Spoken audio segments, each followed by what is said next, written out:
Hello, Kate. Hey, how are Welcome. you? Thank you, and thank you for allowing me to come back to you all in this work session to talk a little bit more about DRB processes and how we move through applications. Most of the conversation is going to center around and some things that Anna and her staff have put together in terms of some new ideas. And as I mentioned the last time we were with you, is that our volume has gotten such that it's time to relook at how we're doing business when it comes to DRB applications and reviewing them and the like. And Anna's got some information she wants to present to you this evening, but we need, as I mentioned before, we need to make a change.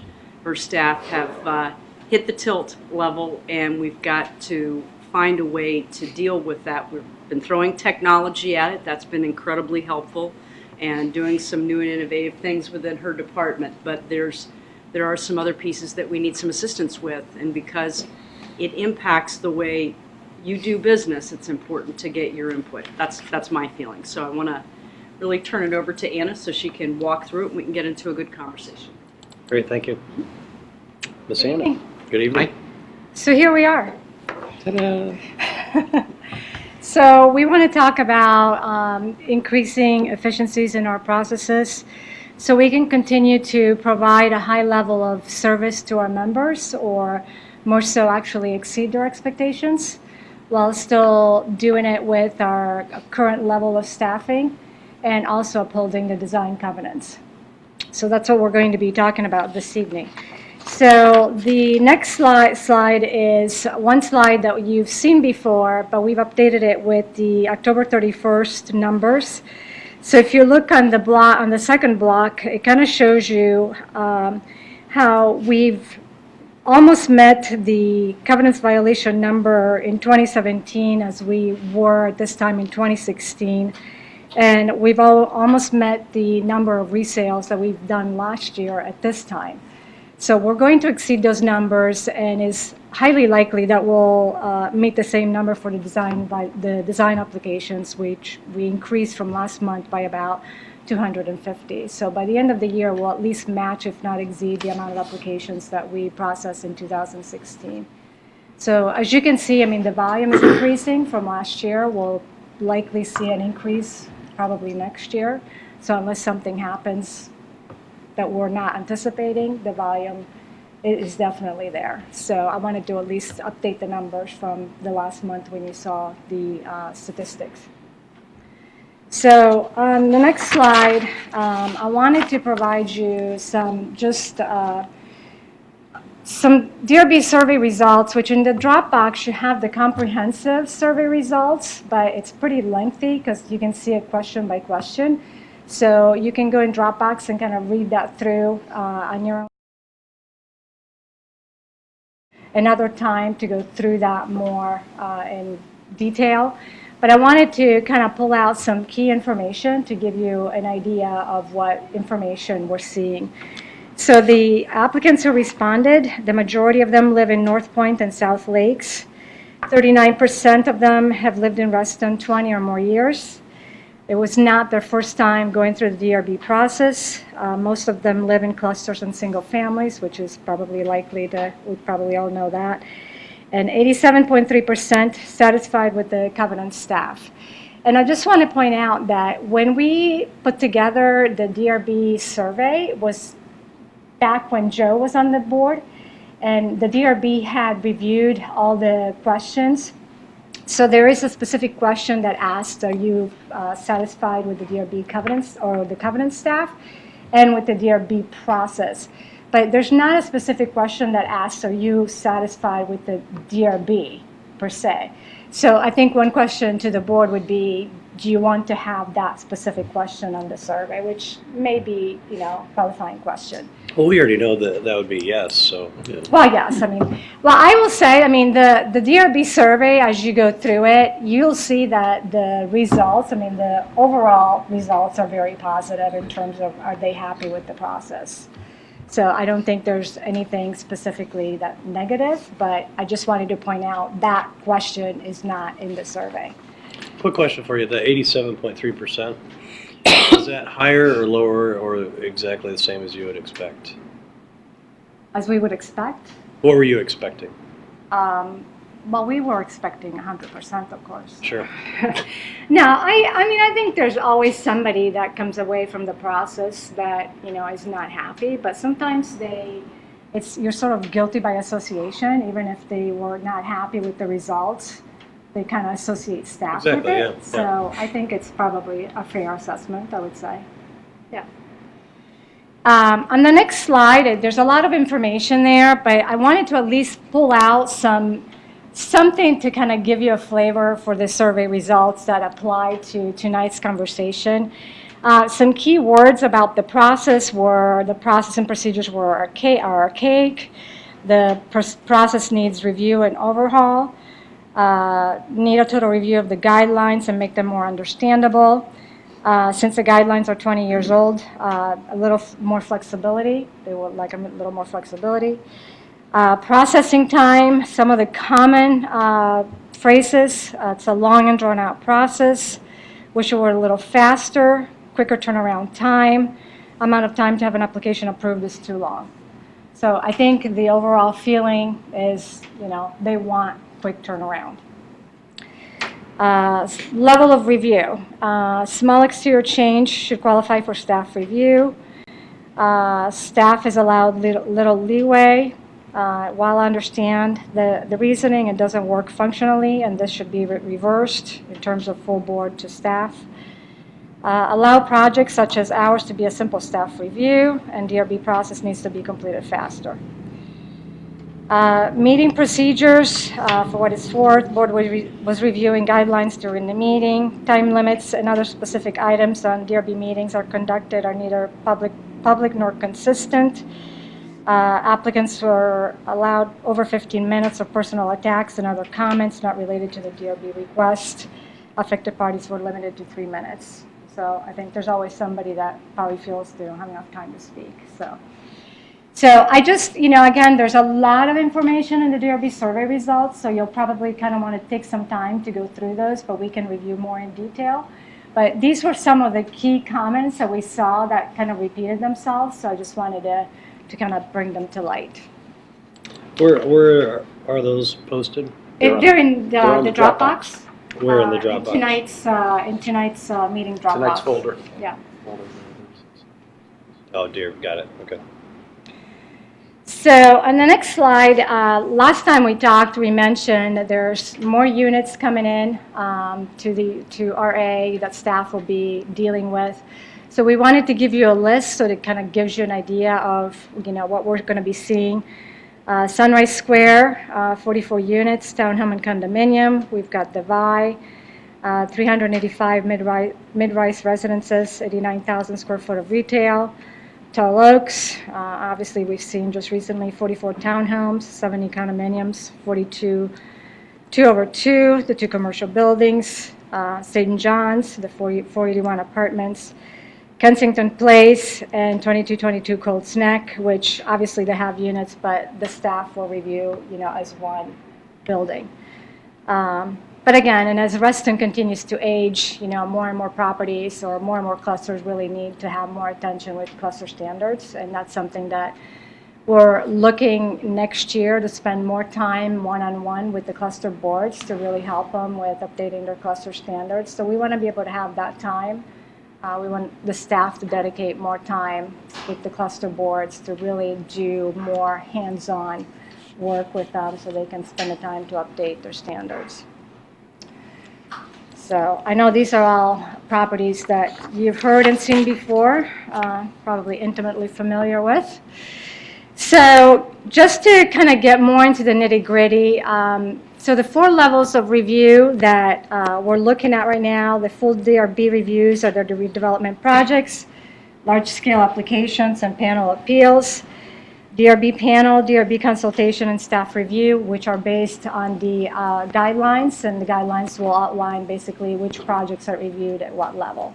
So that's basically how the levels are reviewed, or levels of review, and I'm sure you guys are all familiar with that.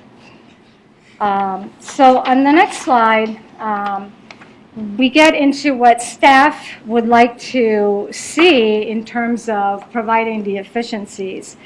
And it's really more to both be able to deal with the volume as well as expedite the process. And to give you some perspective, right now our January 9th panel is already full. So that's how far out we're scheduling. So you can kind of get an idea of how many applications we're getting. So, Full board. I'm sorry? You said the panel, you mean full board? Panel. Oh, the panel's already full. Yeah. So what we would like to propose is that the cluster standards application move from the DRB panel to DRB consultation.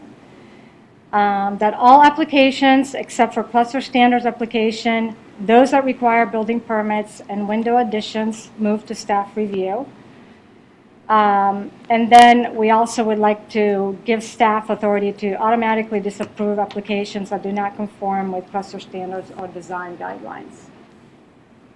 So those are the changes that we are proposing, and that takes you to the comprehensive review that you would then see, which would be the full board review that would not change, that would stay as appeals, redevelopment, and all other applications advanced by a panel to full board.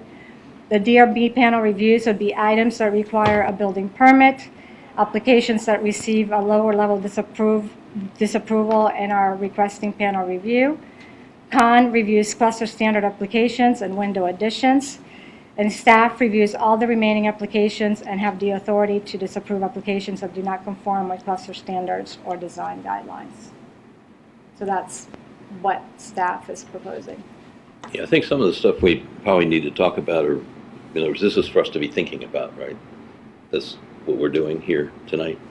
Because I'm just wondering, the things that, we are a design review board, and there's this line somewhere between covenants and covenants issues and everything else, maintenance and so on and so forth, or design review.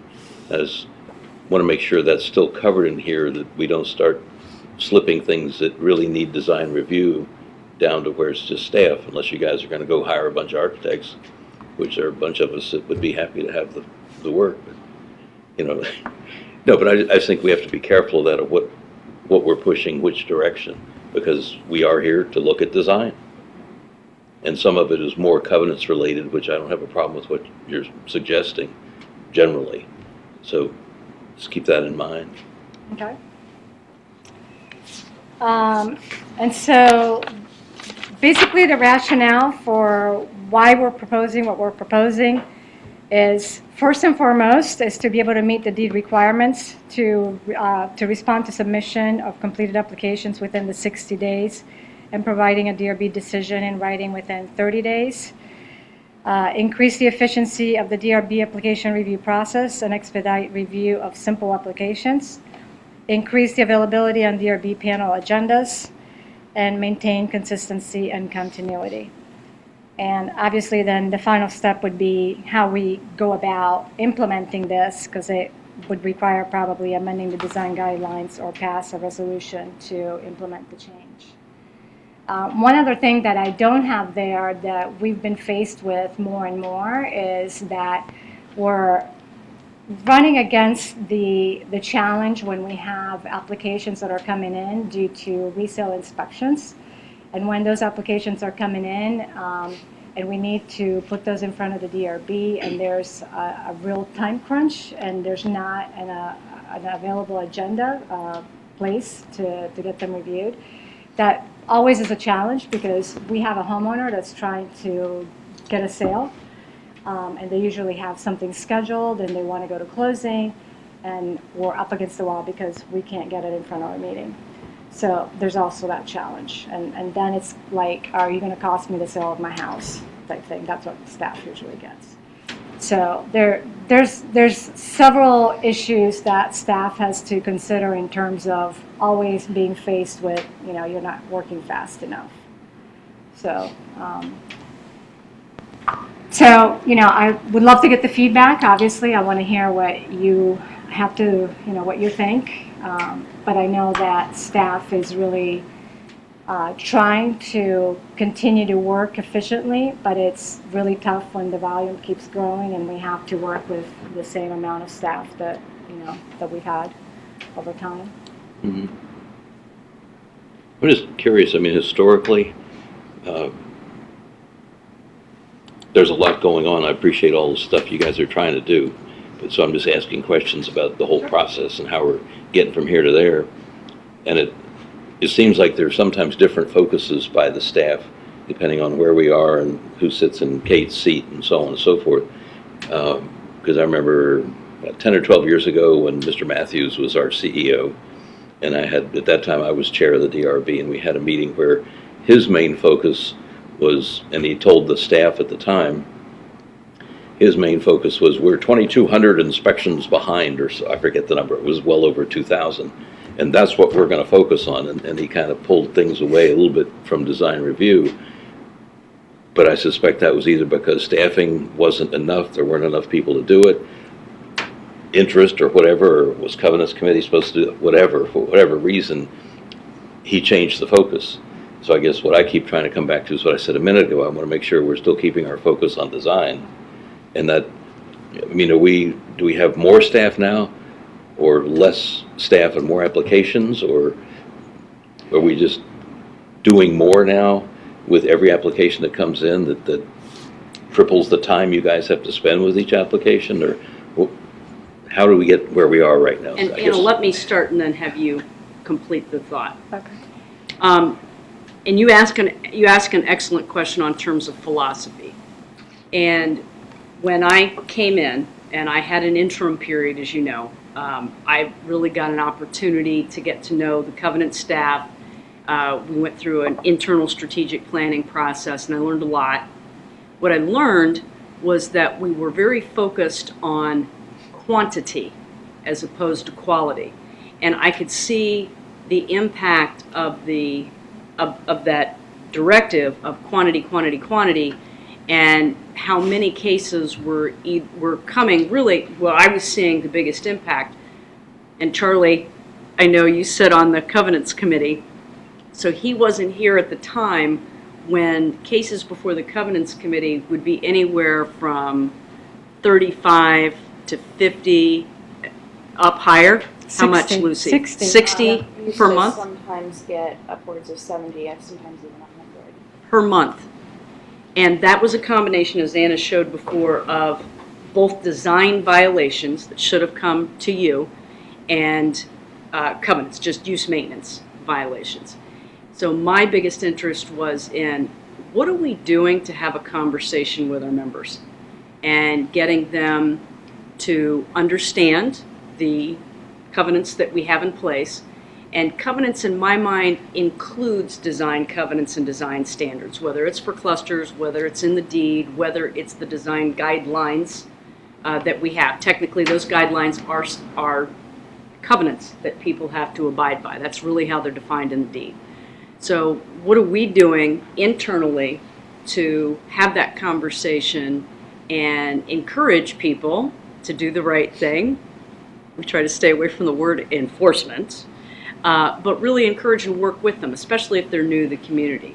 So my interest was in reducing the quantity and having quality conversations. So that was my observation when I first came in, and when we were going through the hiring process for the Covenants Administration Director position, that was my interest. What can we do differently to have a better quality conversation to reduce the volume?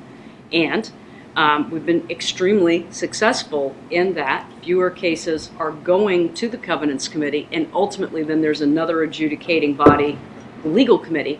We've got, I think we were talking the other day, it was like, oh my gosh, we have 9 cases we have to consider, when that used to be nearly equal in volume, or at least half the volume that Covenants was looking at. And that's because we've had success stories. We've been able to prevent that from going through the process, which again, you know, it's a benefit to the membership. We're trying to save dollars. So my philosophy is a quality interaction. Quality interaction comes with good rules that are put in place, policy rules that staff can follow. And that's another thing that we're undergoing right now, is that there's a lot of Well, gee, we've always done it this way. Well, where's it written down? Well, it's not written down. It's just been passed on. It's like, okay, we need to roll back and put a policy in place. So you're seeing a lot of that come, as you can see, with me landing in front of you a lot with different policy changes for staff to follow, because it's a lot easier to point to something. And as council will agree, I hope, that when we do have to go adjudicate something, we can say, well, no, the resident didn't follow the rule, the owner didn't follow the rule, or we tried to work it out as best as we could. So a lot of internal change has been going on to focus on a quality end product, like communications that we have with members, the type of marketing that we're doing on the great work that the DRB does. Like I said, last month there was a good story to tell with those survey results, because they're, people like, when they get here and they go through it, they like it. It's getting here. And I think when there are little things that if we've got a set design guideline, staff has to follow policy. There are consequences if staff doesn't follow policy. And I hate for staff to hear me say that out loud, but they realize that. I mean, that's one of their obligations to the organization, is follow the rules and policies. So it's really getting to a sweet spot. That's my philosophy, so that you know where I'm coming from. I don't want us to be known under the terms that we have been in years past as, the terrible phrase, the Nazis. I don't want Reston Association to be seen that way. I want them to leave us either having been in front of you, in front of the Covenants Committee, or the Legal Committee, or with staff, and saying, wow, I had a great experience. Wow, this was much easier than I thought, or they really worked with me to help get from point A to point B. That's long-winded explanation of what my philosophy is. And now I'll let Anna finish the question. So I can give you 2 points to answer your question. One is that I can tell you every week at our staff meeting, we have repeated conversations of how do we balance what we need to do for design review and covenants, use and maintenance. Because now we have so many applications coming in that there's this pressure to prioritize design review and DRB applications. We have the deadlines, but we also have deadlines on the use and maintenance side. But there's been so much pressure on staff to prioritize DRB, or they feel all this pressure to prioritize DRB, that use and maintenance sometimes actually has been put on the back burner. But yet that's just as important, because we have deadlines for complaints and we have to go back and do the rechecks. So really this has to do with trying to give staff an opportunity to find that balance so that they can put time on both sides and not have that like, oh my gosh, what am I going to prioritize?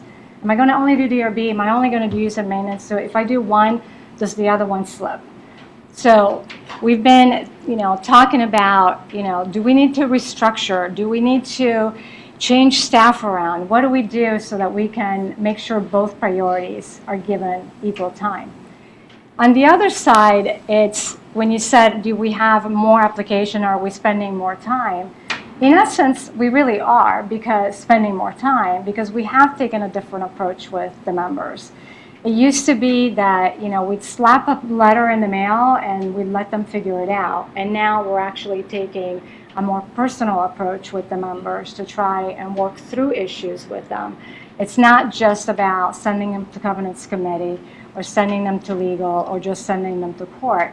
It's like, how can we help you resolve these issues so we don't have to escalate you to the next step?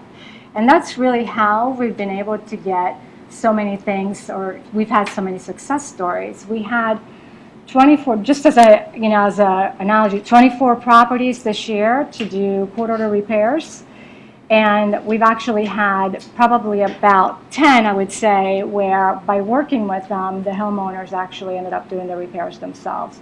So that saved us money, because when we have to pay a contractor to go on the property and do the repairs, we assess the account, but we may or may not get that money back. We may get it 3 years from now, we may not get it. So it's better for us to work with the member and get them to do the repairs on their own. So we really are spending more time, and we're getting more applications, so there's more time spent. Yeah. I guess what I was asking before, the line between the covenants and the DRB stuff, I mean, you've got a DRB manager, secretary, and 2 DRB meeting managers, and then a whole bunch of covenants people, legal committee, and so on. Do the DRB positions, manager and meeting managers and so on, do they cross over and do covenants as well? I assume they probably do. I mean, somehow it all comes out and eventually you push this stuff over towards DRB and this stuff over toward covenants. And where, because last month you were talking about the need for some additional staff, so I'm wondering, is that where this comes in? Would you need more people on the DRB side because of the flood of applications, or you need more help on the covenant side, or, you know, all of this, including all your outlines and pyramid schemes and so on, are all, or examples rather, not schemes. Just so I have a better understanding of what we're talking about. I mean, do you need more people working on the DRB side, or these poor people over here doing all of it? Well, I think everybody on my staff would tell you we need staff, all kinds of staff. But to answer the first question, the DRB team is doing meetings as well as managing properties, because this group handles all the commercial properties. So commercial properties includes not just design, but use and maintenance as well. So, and say you take a panel meeting or a full DRB meeting, on the day of the panel meeting, they're processing the applications that are going to panel, but they're also processing all the con applications. So you might think you're just coming to panel and that's all they're doing, but they're also dealing with all the con. So it's really double meeting when you think about it. Yeah. So I would say that from the DRB standpoint, because they've got the meeting and now they're working where it used to be in the old days, we used to have assistants that would do the meetings with them. Now they're having to do meetings on their own because we don't have additional staff, and we're trying to rotate them so we don't burn them out.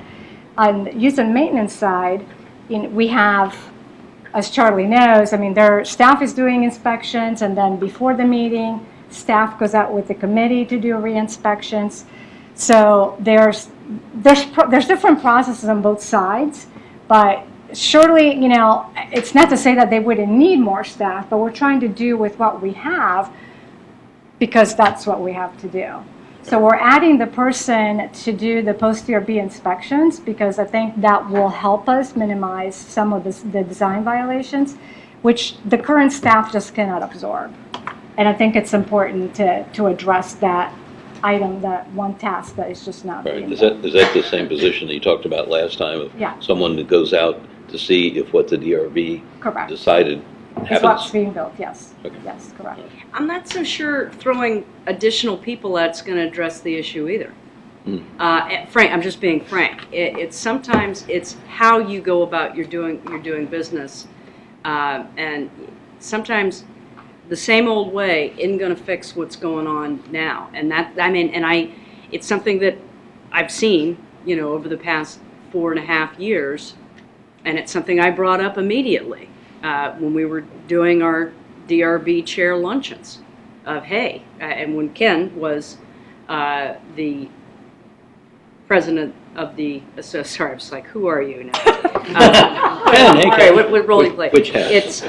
It was a known issue of the volume, even with the prior, you know, makeup of staff. It was, how do you handle this without coming up with a new way of doing business? So again, I've thrown technology at it.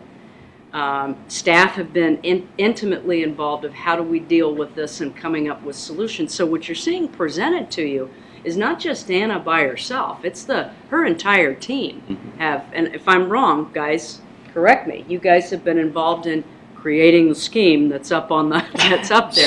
This is their proposal of how to address what they're dealing with.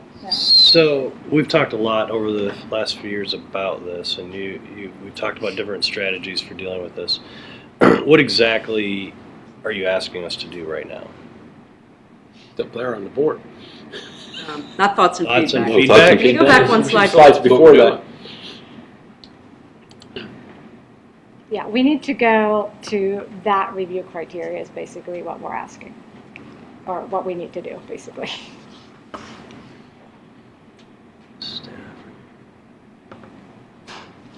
Well, do we have any statistics on as the staff has made decisions that have been rejected and had to come to the board. I mean, those, and I haven't worked with everyone, those that I have are quite qualified. And for some of these, I hate to call them low-level decisions, but certainly you don't require an architect on some of this that the staff currently does.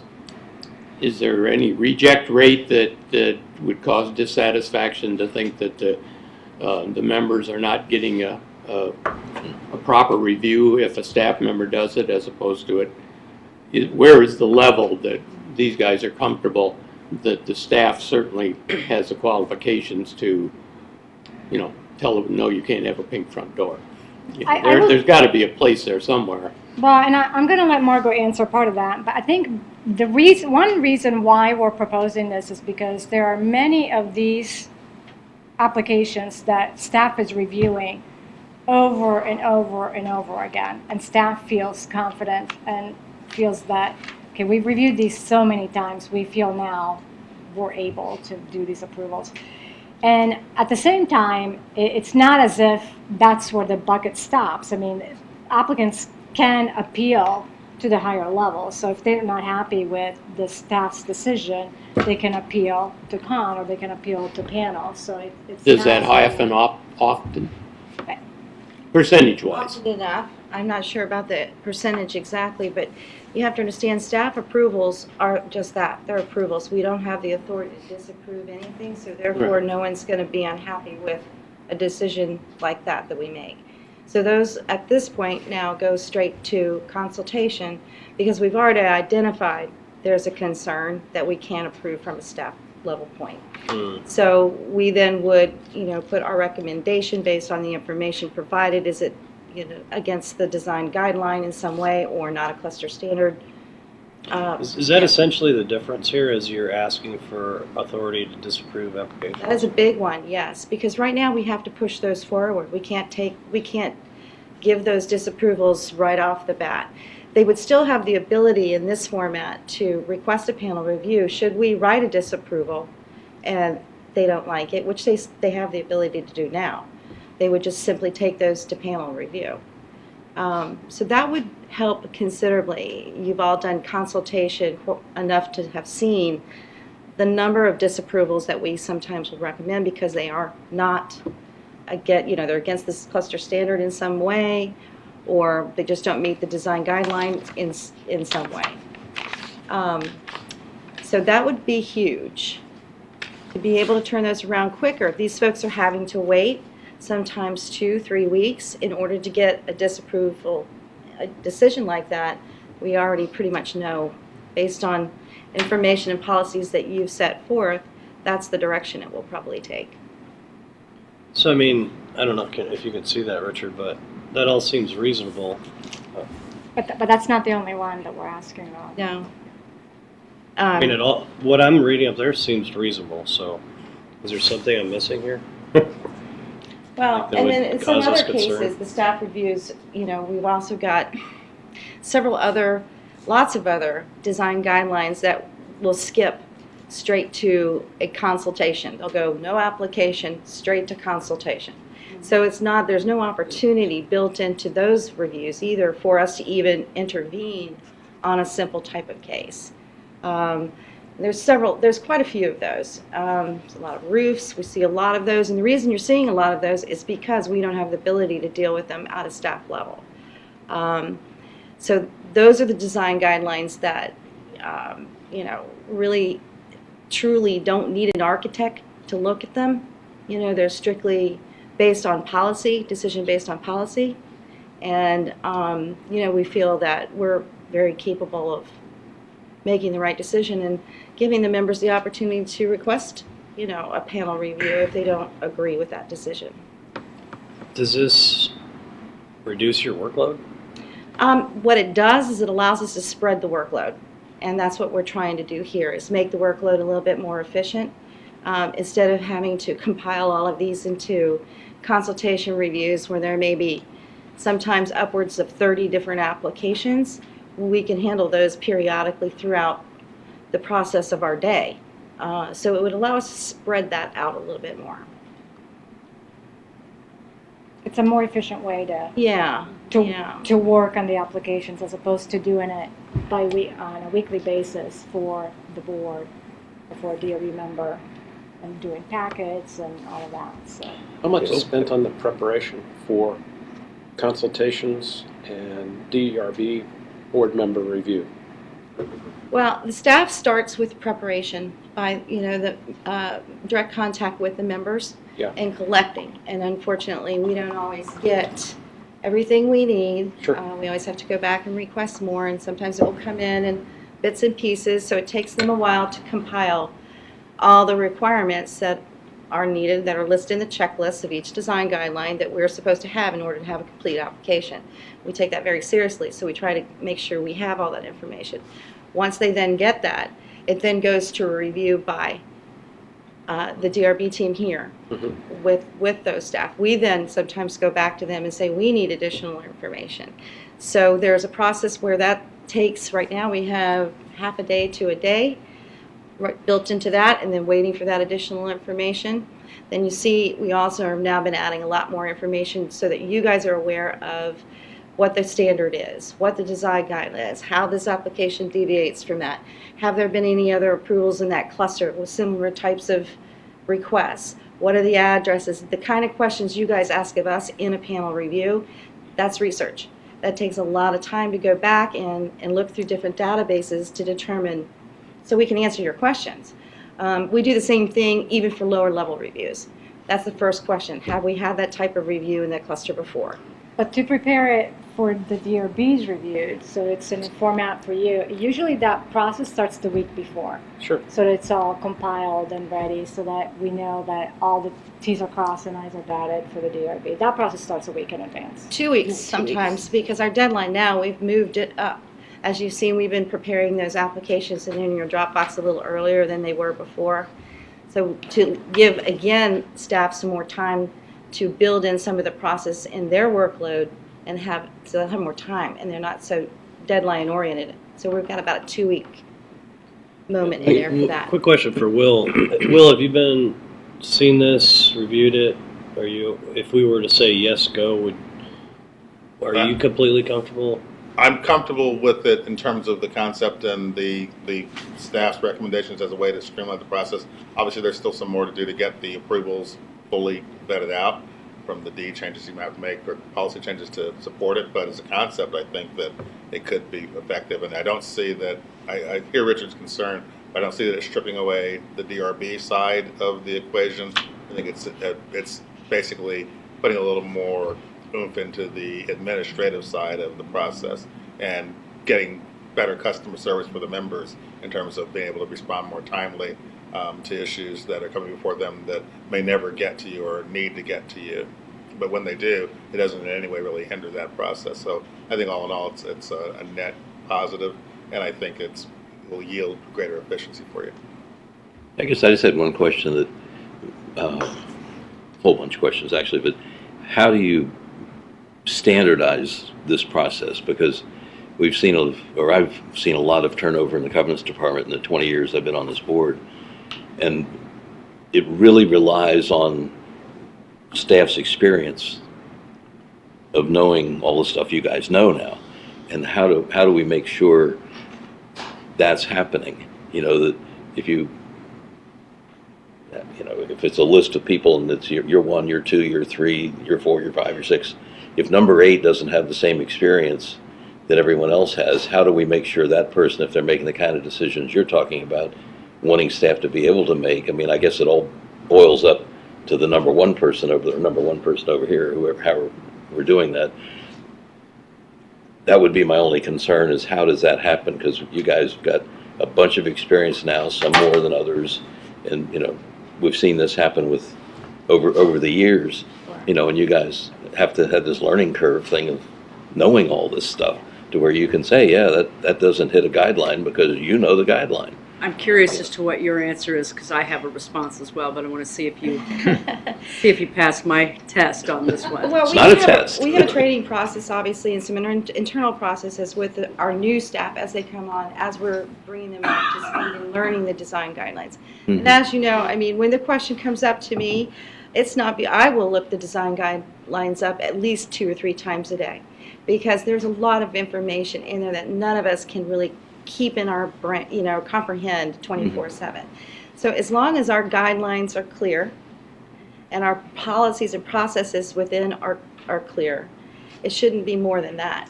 So we do have a process by which our newer covenants advisors send staff reviews with their applications, with what their decision would be. So they send it to our team, and we review it before it goes out. So we would keep this type of process up until we were comfortable that they were, to that level of understanding that they would be able to proceed forward with. I think that's pretty much typical of any kind of corporation where you're Sure. teaching and I mean, there's this a is- learning curve yeah. and you get to a place where. I mean, is this written down somewhere so you can you're my new person here? Yes, we do have Memorize a this. manual. We have a process manual Okay. that we're continually updating with updates to both sides, the design side and the covenant side. Okay. So they have places to go for those answers, as well as, the people that are managing those particular teams. But writing down is that's my key, is not only them having a process manual that they're using, but it's one that you see, because any administrative processes that happen have to be approved by compiled by DRB and approved by the board, because that can be, that we can point to that. So if anything happens where a decision goes awry for whatever the case might be, and there's pushback from an owner, you can point to that.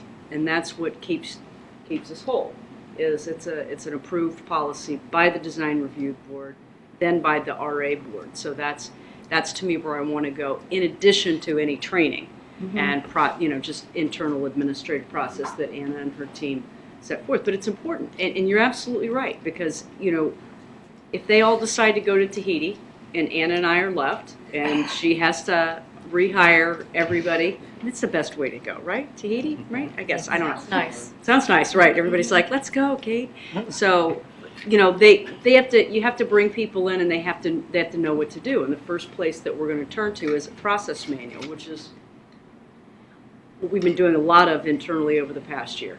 Is how do we do what we do, and what's the process, and where are the gaps, and all of that. So again, that would be something that I would think that as we roll forward on this, you all have an opportunity to have input on. And did we miss anything? What's a gap? What if? Or you forgot this piece of it. Because I know it's a change.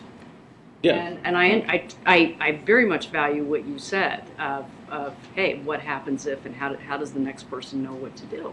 You're absolutely right. Where we're going with this, I mean, whether we're going to say, yay, let's do this. I'm old and I move slower now, so it would be nice if we had a month to think about this. And if you do have a process manual, I think it would be good for us to all see that, so we then see how it plugs into this. So then it builds our confidence in terms of, wow, they've covered all the bases. And I believe everything you're saying, but it just helps see on paper. I can't read this far away. So I'm just like, I don't know what the heck you're talking about here. Well, But- and it seems like, in terms of that too, it seems like there's more applications that fall in different categories, and I think you might need to spell that out more, I think. Well, It gives us a good sense, but Yeah, I think to we were actually trying- move forward. present a simple, way to go about reducing and pushing these levels of review down. I think there may be some exceptions to the rule, and that would be something that we could discuss together and determine which ones, make sense. But we can definitely put together something. My concern is, of course, we don't have a meeting in December. I would really like to be able to get into January with a good direction, a plan of where we're headed, because it's going to get even worse. We're already looking at our panel meetings in January 9th. We've already got 5 scheduled for that meeting.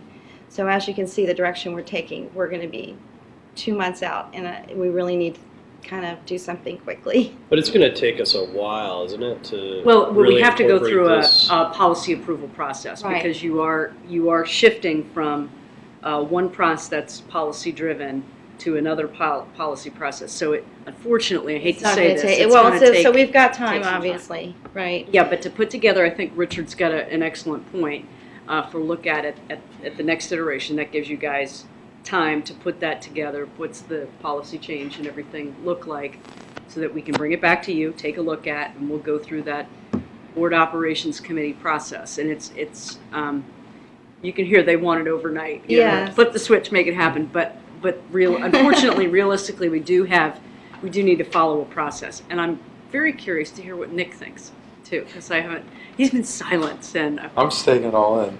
you're taking it all in. Okay. I was going to ask, so has the application process changed or evolved in the past couple of years? Has it been pretty stagnant? Has the process changed? As far as the members applying for something, is that a way that could be improved to streamline things? Is it more technology, like Kate mentioned in the beginning, to funnel information easier, and maybe it saves a couple hours a week of just you guys sorting through things that could have been taken care of ahead of time? That was my only thing. I wrote down I had that covered. Well, there was a number of design guideline changes back in 2015. Richard, you were a part of that change. So, in that group, I know it touched on a lot, but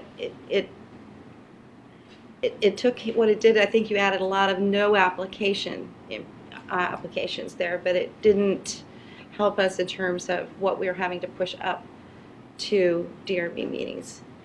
So consultation is in the panel. It still didn't change much there. You mean application Yeah, more. application itself? And Yeah, like completing how it do happens. that, If I'm how a it member happens. and I want to put a new roof on my house, is there a way to change that to make it easier and streamlined? Well- versus a paper application that has to get filled out and then reviewed by a human, which is great, but maybe there's a way to put a technological piece in there that helps that out. Just a thought. Right, we have been working on the checklist Yeah. to make it easier. In fact, we just finished one. We did an example application, which we put on the website. You know, maybe it'll make it easier. I mean, the checklists are there in each individual design guideline, but they're kind of buried down at the bottom. Mhm. So I'm sure there's always a way to improve the application itself. We've looked at a number of different applications in different associations, and frankly, they're longer. Some of them can be 3-4 pages. So our application is actually pretty short. It's just the additional information we require. And Would I more don't- pages help though? Maybe if it gets filled out to greater detail, it can weed it out quicker. The application, too, is something we would have to bring back to you. So if Right. there's any change, you'd have to see it. And, but okay, I appreciate that comment, so let's. Oh, sidetrack from the. No, purpose of- actually, it really kind of goes hand in hand with the conversation of how things are processed, so. Are you thinking like certain applications get approved automatically by the buttons you click? Maybe not automatically, but maybe there's an online system where it gets approved, they can review it, it gets approved, and they know right away, instead of having to render a decision, it gets emailed out. And, Yeah. Yeah. I don't know. Well, technically, we do have the ability to do Technically. that. To email a decision on that. We have the ability to do those approvals online through the SmartWebs system. We're not using that for the committee, but for the board. So the technology, what Anna said, just so they can hear you, the technology exists Just in the implementing in it. the application we have, we're just Okay. not implementing it because of current policy. Gotcha. So, but I think that is an important piece of the puzzle that we can bring back to the table too and take a look at. Ken, anything, just out of curiosity? Any We're running out thoughts? of time. I have a boatload. But I agree in principle that this does need to be happen. It needs to take place. I also recognize the elephant in the room is obviously, these are anything design related. I think the architects in the room feel that is, and I'm not diminishing their responsibility at all, but they feel that they have to uphold what they've been given in terms of a responsibility. Right. And to diminish that diminishes why they're doing it. Right. So I think you have to recognize that, but I think this is a good start, given what I've seen over the last 10 years I've been involved with Reston Association. I also believe that quality is good. I think customer service is where you've got to get, and I'm happy to see the DRB results, the survey results, show that in general, the customer satisfaction factor is good. That was impressive to see. So the questions I have would be from a legal standpoint, what if there is let's say we miss a deadline for somebody that has to sell a house and they don't get the sale succeeded, so the contract fails or whatever. What's Reston's liability in a situation like that? That may be too grandiose a question, but I suspect. It depends on the situation. If Reston misses its deadline as opposed to the owner's self-imposed deadline, if we miss the deadline that the owner wants to set for selling because they want to sell faster than Reston has to approve, there's no consequence. That's Understood. a mistake. If Reston blows its own deadline, then they effectively get approved because you didn't respond in time. So they would move forward without us. And so we would have the wrath of the neighbors who hate what they got through that they would not have gotten through, and they may sue us for failing to do our job in time to protect them from that. Right. But we would not typically be in a situation where we would blow a sale by not getting through by our deadline. Okay. But I think you've answered the question. More staff alone isn't the fix. More meetings. If folks like us were willing to meet more than we are now. I look to staff to, I'm not Does going that- to. Well, I'm not sure that I have enough staff to To do do more it. meetings. Yeah, I think it goes into, for us to walk in to either a consultation or to a panel or to a full DRB, the level of effort that has to be met by deadline for our sake is one of the big burdens that I think staff is facing. So it doesn't matter whether we wanted to meet more times, that's more burden on the staff to say, oh God, now we got to meet 8 times a month. So I think this is a process-related matter, and I think the more decision-making and more authority you can give to staff, the better off the community will be in the long run. I really believe that.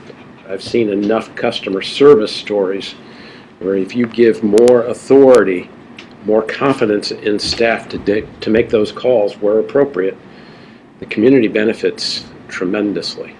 Can we get some examples of things that maybe went to full board that went from, or consult to panel that maybe didn't need to? I can think of some at the top of my head, but I'd like to see maybe a couple examples that you guys have had that you're trying to curtail here. Like shingles maybe, like that don't. Do you want to bring one up? Roofing, walkways, window widths, maybe something that. patios. Mhm. Some color issues, deck. We're not talking about additions or anything that do need, like we said, anything that need a permit. But we do see the same thing time and time and time again. And one of the things that goes straight to con is a hot tub.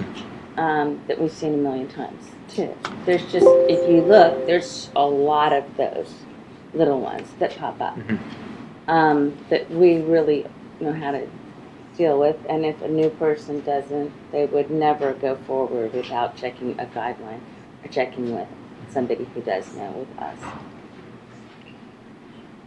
So we're just about out of time. We probably need a quick break before the. No, absolutely. And I want to come back to you with more concrete examples to kind of give a flavor in the January meeting. And between now and January, we'll put together literally written down procedures and what it looks like aside from the pyramid schematic that we brought, so you've got an idea. And maybe I want to work a little bit more on that application, that concept of online application, because I know a lot of work is also being done too on the website to make things easier for members. But I really appreciate that comment. And we'll come back to you? Can I come back again in Absolutely. January? Well, and obviously we're missing 3 members here tonight, so it'd be good if they could hear too. Definitely. 4. I have a question. There are only 5 of us here now. 5 of 9. 4. Oh, it's 4 missing. Grace, Neil, Did we- Graham. Yeah. Would you Planning consider on another making work it. session? Bruce, Grace, Neil, I and will. Graham are not here. John, would you consider another work session by chance? Yeah, before the full board meeting, that way, because I anticipate January's full board meeting to be rather full agenda again. Since we don't have a meeting in wanna meet at December, 6 again? January is typically very, very busy. So you'd like to meet at 6 o'clock again? Yeah, if that's possible. I think that's a wonderful idea. Okay, Yeah. great. I'll meet anytime, anywhere. Yeah. Okay, excellent. Given my I guess schedule. it's more time. Can you just point this out to the folks that aren't here tonight? yes. The 4 that aren't here? Absolutely. Just to make sure they didn't miss it. Great. Yeah. Thank you very much for the extra time tonight. I really appreciate it. And Charlie, welcome and Thank you. congratulations. Thank you. Thank you. Thank you. Appreciate it. Take a quick We're going to break. take a brief recess. Did you fill out a W-9 so they know where to send your check? Yeah, right. Oh, I already get one from Covenants, right? This is double the money. Are you still on covenants? Oh, yeah, I wouldn't give that up. Really? That only takes like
All right, let this meeting come to order. May I please have a motion and a second to approve the agenda this evening? So moved. Second? All in favor? Aye. May I please have a motion and a second to approve the minutes from the last full board meeting? So moved. Second? All in favor? Aye. All right, so for member comments, just some audience instructions, please. If you could please silence your devices, refrain from making comments while someone else is speaking, and take any conversations out into the hallway or lobby. After your application is heard, please step out and have any discussions outside. If your comments concern an item on the agenda tonight, you'll have an opportunity to speak during the review of the application. If you have comments on anything not related to an agenda item, please raise your hand, and when called upon, provide your name and Reston address, then proceed with your comments. You may speak for a maximum of 3 minutes. Are there any member comments not related to an application this evening? All right, hearing none. For agenda-related items, instructions for registered affected parties.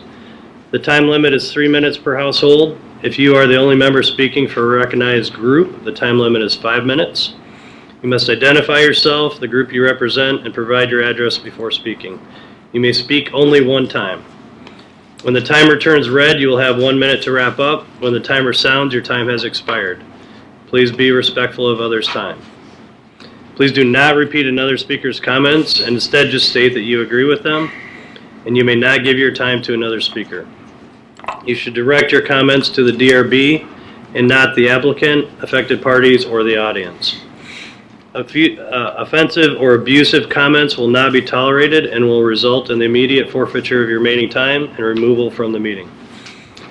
Instructions for audience members not registered affected parties who wish to speak. Time limit is the same, 3 minutes.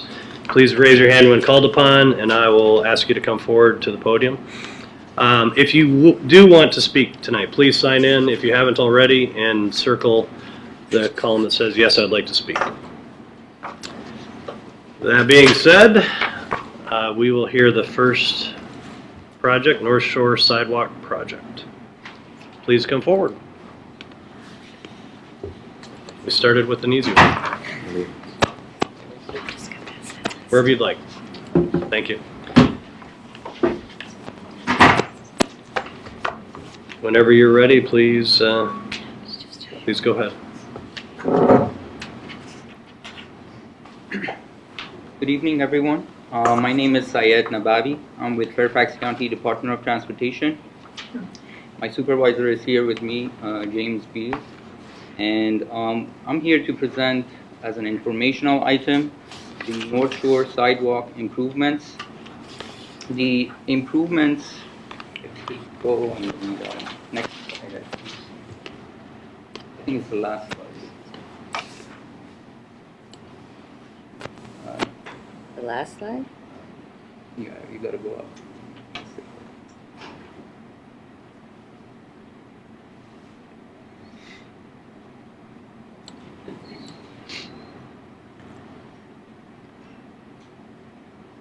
Yep, that's it. Okay, so what we are proposing is a 5-foot sidewalk with a 2-foot buffer.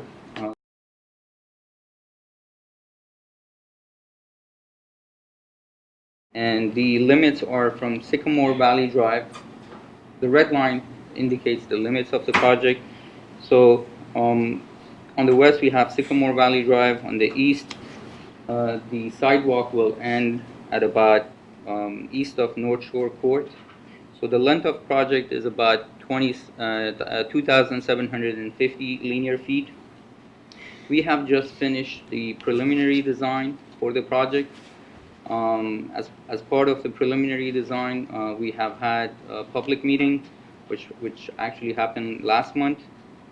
We had about 10 attendants that came to our meeting. We have also met with few of the homeowners association, and we have heard some of their concerns, and we have tried to mitigate those with our preliminary design. And I wish I knew earlier because we had better plans to display, but I don't have it up here.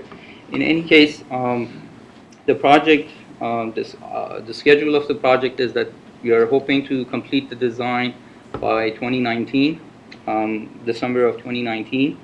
The right-of-way and utility part of the project will occur between spring of 2019 to summer of 2020, and the construction will happen summer of 2020. The total project estimate at this point is about, or the funding that we have set aside, actually the total project estimate is at 1.8 million. So we are right now in the design phase. So as you can see from Sycamore Valley Drive, there is a missing link of sidewalk all the way to east of North Shore Court.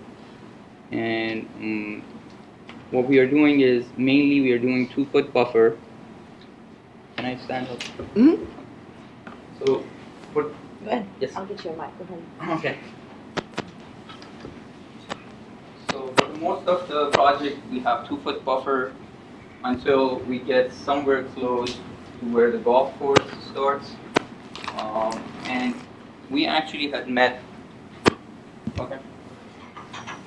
We met with the Fairway Cluster Homeowners Association, and initially they had concerns about their trees on this side. There are about 7 large trees, so they had concerns about them coming out. So we understand their concern, and what we proposed as part of the preliminary design is to do a bump out starting somewhere in this area where the golf course starts. And the bump out is about, well, what we do is from the center line, we give about 11-foot lane, and from there on you have a 2-foot, 2.5-foot gutter pan, and then from there on you have 6-foot sidewalk, no buffer, 6-foot sidewalk, and then the rest will tie in, will grade it back. So what we have achieved as part of that is that we have bumped it out about 8 feet, which hopefully will save the 7 trees on this side. And once we pass North Shore Court, once we pass the 2 large trees here, then we'll bring it back in and we'll connect the sidewalk to the existing sidewalk on this side. As part of the project, I don't have a count as of now, but I think there will be about 3 to 5 perhaps tree removals. Some of these trees are smaller. For example, we have, again, this is the limit, but as part of the project, what we are doing is wherever we have bus stops on the other side, what we are doing is we are providing a crossing and we are providing a bus pad for the people to stand on waiting for the buses. So in this area, we'll have a couple of, there's a sign there and there's a couple of trees that will be impacted. These are short cherry trees that will be impacted. If you move, I guess, near to the basketball courts up here, there's about 1 tree that we think that we would be impacting that tree as well. There is some discrepancy in our survey in terms of what trees are out there, because some of the landscaping that we have on our survey file, they have showed it as trees, but they're not trees. So we have to fix that before we come back with our application. So we'll be, again, as part of that bump out, what happens is we are also narrowing the roadway on the 2 crossings that are here for the golf course, and which again improves the crossing and it improves the sight distance a little bit. And on the rest of the project, again, where we are tying into the, I think it's here. There is a path here that goes to the metro, so we are tying to that path, and we'll be providing ADA ramps and crosswalks or crossings at along North Shore Drive. So with that, that's really our project. If you have any comments, questions for us, coming with our application, we would love to hear it. Sure. Ken, do you have any questions or comments? No, the only consideration I would be asking about is the impact on trees and you know, things like retaining walls, et cetera, that might have to go in would obviously meet our design criteria, but in general, no, that's all I have. We do not anticipate any retaining walls. It is pretty much at grade. There is already a growth path most of the place, so we're pretty much trying to grade that area and put concrete sidewalk. So we are not, anticipating any retaining walls at this point. The only other, as I said, the only other issue was just the impact on trees. Try to minimize that as much as possible. That's all I have. Richard? I just had a couple of questions. The, I guess first question was, you're doing this on the south side of North Shore, and it looks like there's less that you would run into on the north side. Is there any particular reason you picked the south side instead of the north side? Just looking at your drawing, there's hardly anything on the north side that you'd run into.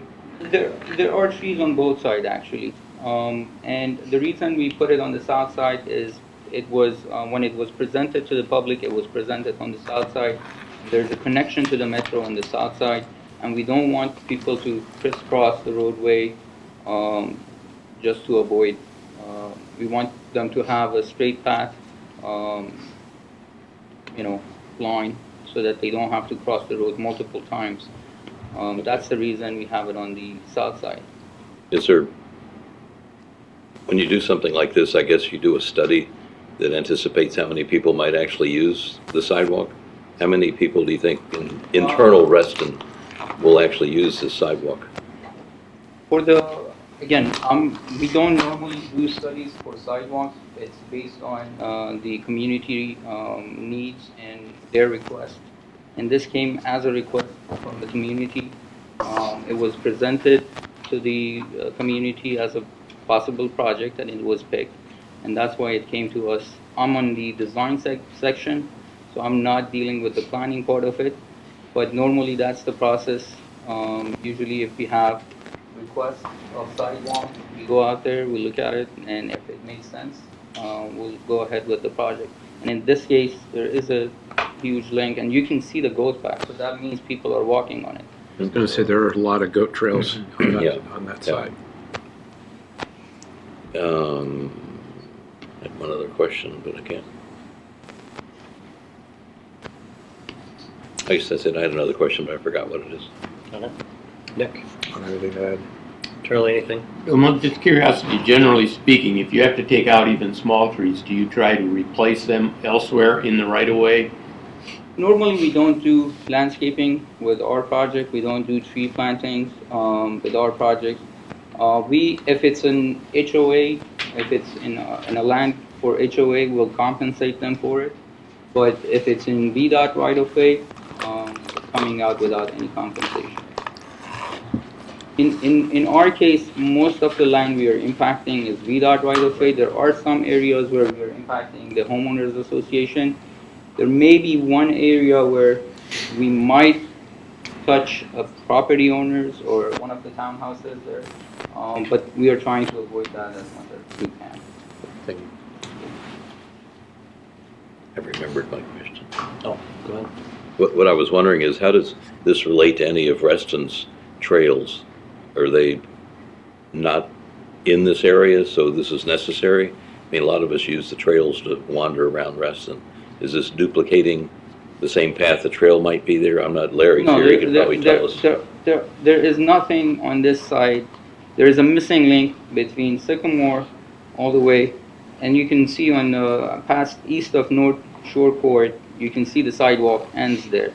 So there is a missing link there, and people, I'm not sure what they use it for, whether it's recreational or whether they use it as commute to go to the bus or the metro station. But there are a lot of bus stops on the way, so my guess would be that people are using it. It's just how it relates to the trail. As I said, I'm not in planning. I don't know what the Reston trails entail, and how does, but all I know is there is a missing link there that we are trying to put a 5-foot sidewalk there. I guess then the last question was, sometimes we've been able to get you guys to do asphalt sidewalks so it looks more like one of our Reston trails, paths, whatever, but this is all going to be concrete? Yes, it's all going to be concrete. For us, what happens with VDOT is anything less than 10 foot, they don't allow us to put asphalt. They use it, the term is shared use path, where they use it for bicycles and they use it for pedestrians. That would be 10 foot, that would increase the impacts. In this case, it is what VDOT would accept is if you provide a concrete, it could be anything between 5 and higher than 5. So what we are sticking to is the 5-foot minimum to lessen the impacts. But and once that happens, we'll transfer the maintenance to VDOT. Okay. So we appreciate you coming in here, and we know you don't have an obligation to do that, but it's certainly helpful. And per Charlie's comment, a lot of times we do ask people to try and compensate for trees, and we know you don't have an obligation to do that either, but Fairfax County and Reston are both working on tree preservation, and we're constantly seeing trees being removed, and so if the county can add trees in certain cases, we'd certainly appreciate that. One more comment about the trees is that we also are in contact with the county urban forester. She has been out there with myself. We have walked the project, and she has seen some of these trees, and they have made some recommendations that we are going to include in our designs. So. Great, thank you very much. And we are hoping to come back with our application hopefully sometime next year, once we actually tie down all the right-of-way impacts and everything. Great, thank you. Appreciate your time. Thank you. All right, second agenda item, Wedgwood Manor Cluster. Please come forward. This is an appeal, so I'm gonna read the appeals of DRB decisions. Before any re-review or discussion of the application, the DRB must first determine if one of the following is true. Was a design guideline misapplied? The appellant must show which one and precisely how it was misapplied. Is there new relevant information which the DRB members who reviewed it at panel didn't know? Is it really new information? Is it relevant, and is it accurate? The appeal discussion should focus only on the above two questions, and we don't get to argue the case again unless the appeal is approved. If an appeal is approved, the application is re-reviewed and a new decision is made. If the appeal is denied, the previous decision stands and no further discussion should take place. So just to be clear. So if you could please tell us who you are and your addresses, please. Thank you. I'm Kim Northrup. I live at 1302 Wedgwood Manor Way. I'm the president of the Wedgwood Cluster. I'm Lou Ann Armstrong, 1292 Wedgwood Manor Way, and I'm a member of the board of the cluster. Linda Beaver. I live at 1250 Wedgwood Manor Way. I'm an affected party. Okay, great. Thank you. So I guess if you could tell us your thoughts on why we should hear the appeal. I presented to you, and I hope you've had the opportunity to read my 5-page statement. Have you? Mm-hmm. Okay, so you know that I have 3 principles which I have put forth. First, there's new information that has become available, which meets your guideline based on the covenant inspections. 2, the process that was used in making these decisions was somewhat arbitrarily applied. And 3, the communications that was offered as assistance by your association never came to fruition. So I have 3 issues that I am presenting to you tonight, and they are all new issues. I'm not going to read this since you have it before you, but the first issue has to do with the new information that has come of the covenant inspections, and all of it is not out yet. But there is no series of fences that are on the common area property, which was one of the reasons that you all denied the application, because you said there was a series of fences. That is not true. There is no series of fences, so there would be no parallel fencing. The second thing that has occurred is that for whatever reason, our neighbors had decided that they would put up a visible pink ribbon fence around 3-foot stakes. That the markings that a professional surveyor put in the ground, metal stakes, was not to their liking. So they went ahead and put up some ribbon taping. And unfortunately, that ribbon taping did not represent what the professional surveyor indicated with the stakes in the ground and put on the plat. Consequently, when inspections occurred, it was not recognized properly. My second point is the application of guidelines. I have to tell you that I spent many, many hours going through the guidelines as well as the deed to the amended deed. I have spent hours going through these materials. I do not understand how you can have a cafeteria plan for decision making. You present to us a series of guidelines, one for cluster properties, which is a total different set of guidelines than it is for common area fences. And this issue is about the common area fences, not the private property cluster area fence.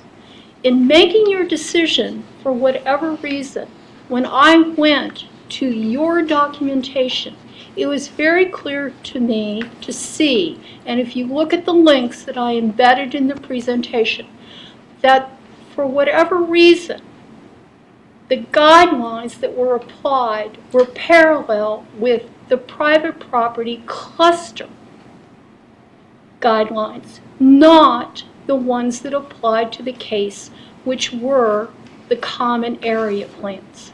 It is also very disconcerting to have your representative and covenant advisor give guidance to us from the day one that we have followed to a T.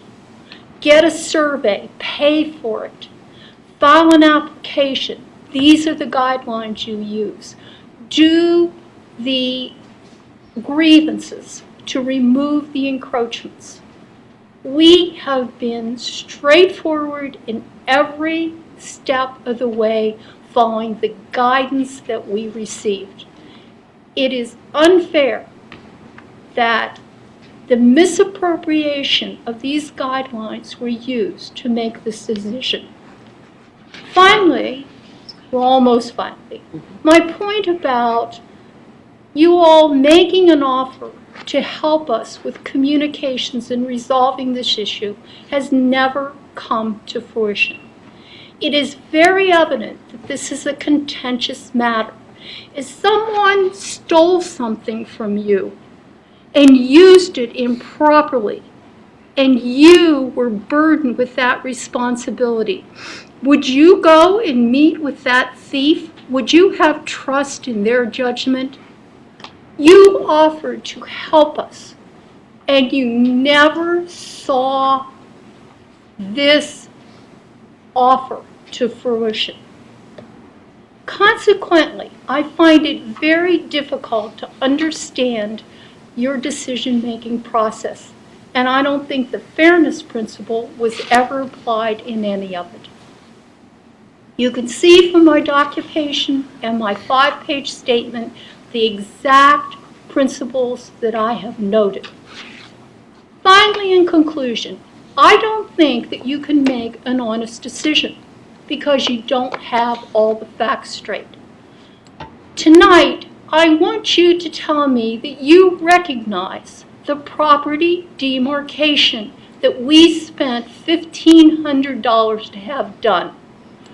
A plat was drawn up We have those from a certified surveyor, never recognized. Secondly, the latest encroachment was done for whatever reason I don't know, but it became very apparent to me that our neighbors want to have some type of a visible marking, or they wouldn't have done this. I mean, it's insane. The fence that you recommend in your guidelines is much better, what I would envision, to being more preferable to having a pink ribbon fence. Third, the guidelines clearly state what applies to the common area properties. And the whole issue of what is common area property, I would really like that explained. We are in a partnership with you, the Reston Association. Common area property, you saddle us a cluster with all the responsibility and all of the liability, but you give us no credence in trying to resolve an issue to protect the common area. I do not understand your rationale for this. I want you to explain to me what are the guidelines. I don't want a cafeteria plan. We'll pick A, we'll pick from B, we'll pick from C. I want to know specifically what are the guidelines, and we will follow them. Finally, I want it to be known that I don't think that you can make that final decision tonight. I think among yourselves, you need to figure this out. And I think that you need to show me the respect by answering the questions that I have raised tonight.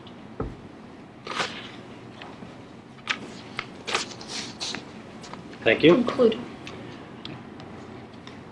Anything you'd like to add? On the first pages, there's a three-page statement from the cluster. And we went through the decision that came out. Our application started as 2 pages, and so Reston Association's been aware of our issue with needing a demarcation since 2011. We made a 2-page application. That has grown to this document is well over 100 pages now. So I don't know what anybody has read or understands about how we grew to 100 pages. But all we're looking for is RA approval for a method to demarcate our property line. And now we've ended up dealing with, as volunteer association, we're dealing with an attorney and hired members of a board, we don't even know, non-members of the association calling us and hanging up pink lines and so forth. So, and the 2 times that we have been to the DRB, we've twice been verbally told statements that are not correct. So we've supplied pictures because we were told that fences do not exist between clusters, which is not true. And we have been told that fences do not get put up between clusters and individual property owners, which is not true. So we have pictures and examples of Reston of where these exist. So that's our reason for the appeal is statements have been made that weren't true, and then we get a written statement about what was said at the meeting, which doesn't coincide with what was said. There's other issues put in there, like at one point, to what Linda said, Reston Association will work with you, and then we get an email, Reston Association's not going to work with us. Then we get a statement in writing that Reston Association may work with us.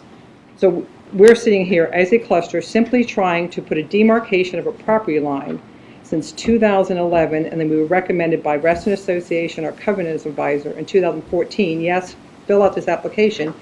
To what Linda said, we've done this, and now we're in a circle of cloud and moss and we don't know what, but we have a line that we need to demarcate, and all we're doing is looking for a simple split rail fence.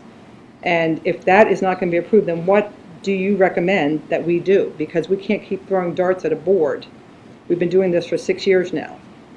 And then the final thing, like you mentioned in the beginning, that if you talk, that you give us the name, the address, and your member comments. And so at the last meeting, people were speaking on behalf of an association that were not asked, what is your name, what is your address for your comments? Because non-owners of the community were talking on behalf of the neighboring community. So we have a problem with that because we can't talk to those people. We don't want to talk with an attorney to figure out how to demarcate our property line. we want help from Reston Association to say, if there's a reason we can't have this, give us a legitimate reason. As Linda has read and read and read, there's no legitimate reason why we can't demarcate our property line with a split rail fence. Okay.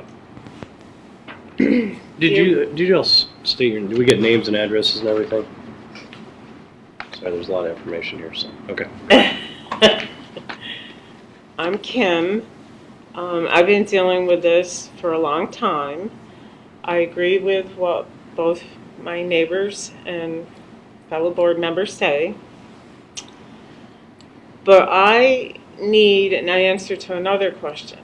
I need to know what Reston would do if our cluster was stealing their common property. Because this is really what it is. It is stealing. And I don't know of any religion or any community or country or anywhere it exists where stealing is allowed. And as the point of contact for the cluster, anytime there is a violation on this stolen property, I get contacted and it costs our cluster money. So on top of they stole it and did something on it, and we can't get them to take it off or even find out who it belongs to get it taken off, we get a fine.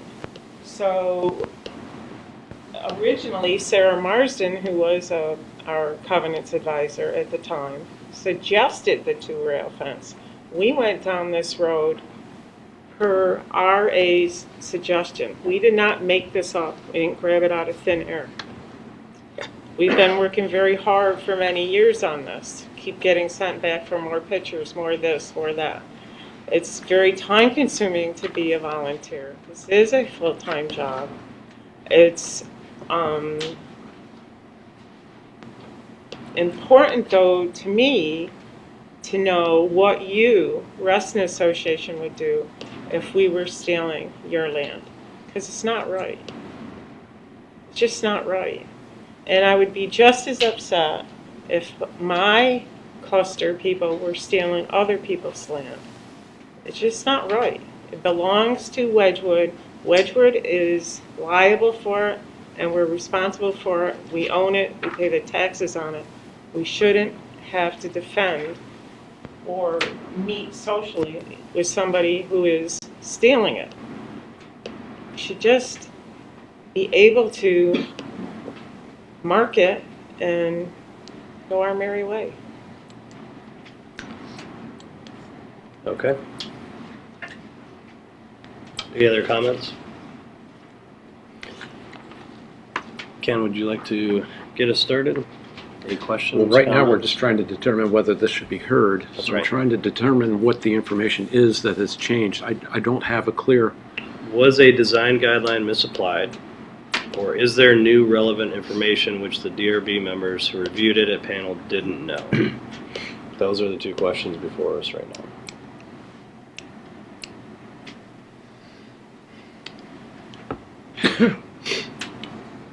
I'm willing to hear it, but I don't.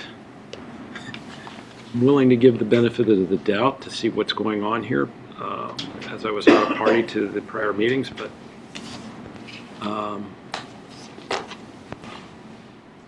in general, I don't think we meet that criteria, but I'm willing to be open to hearing it. All right, Richard? The two issues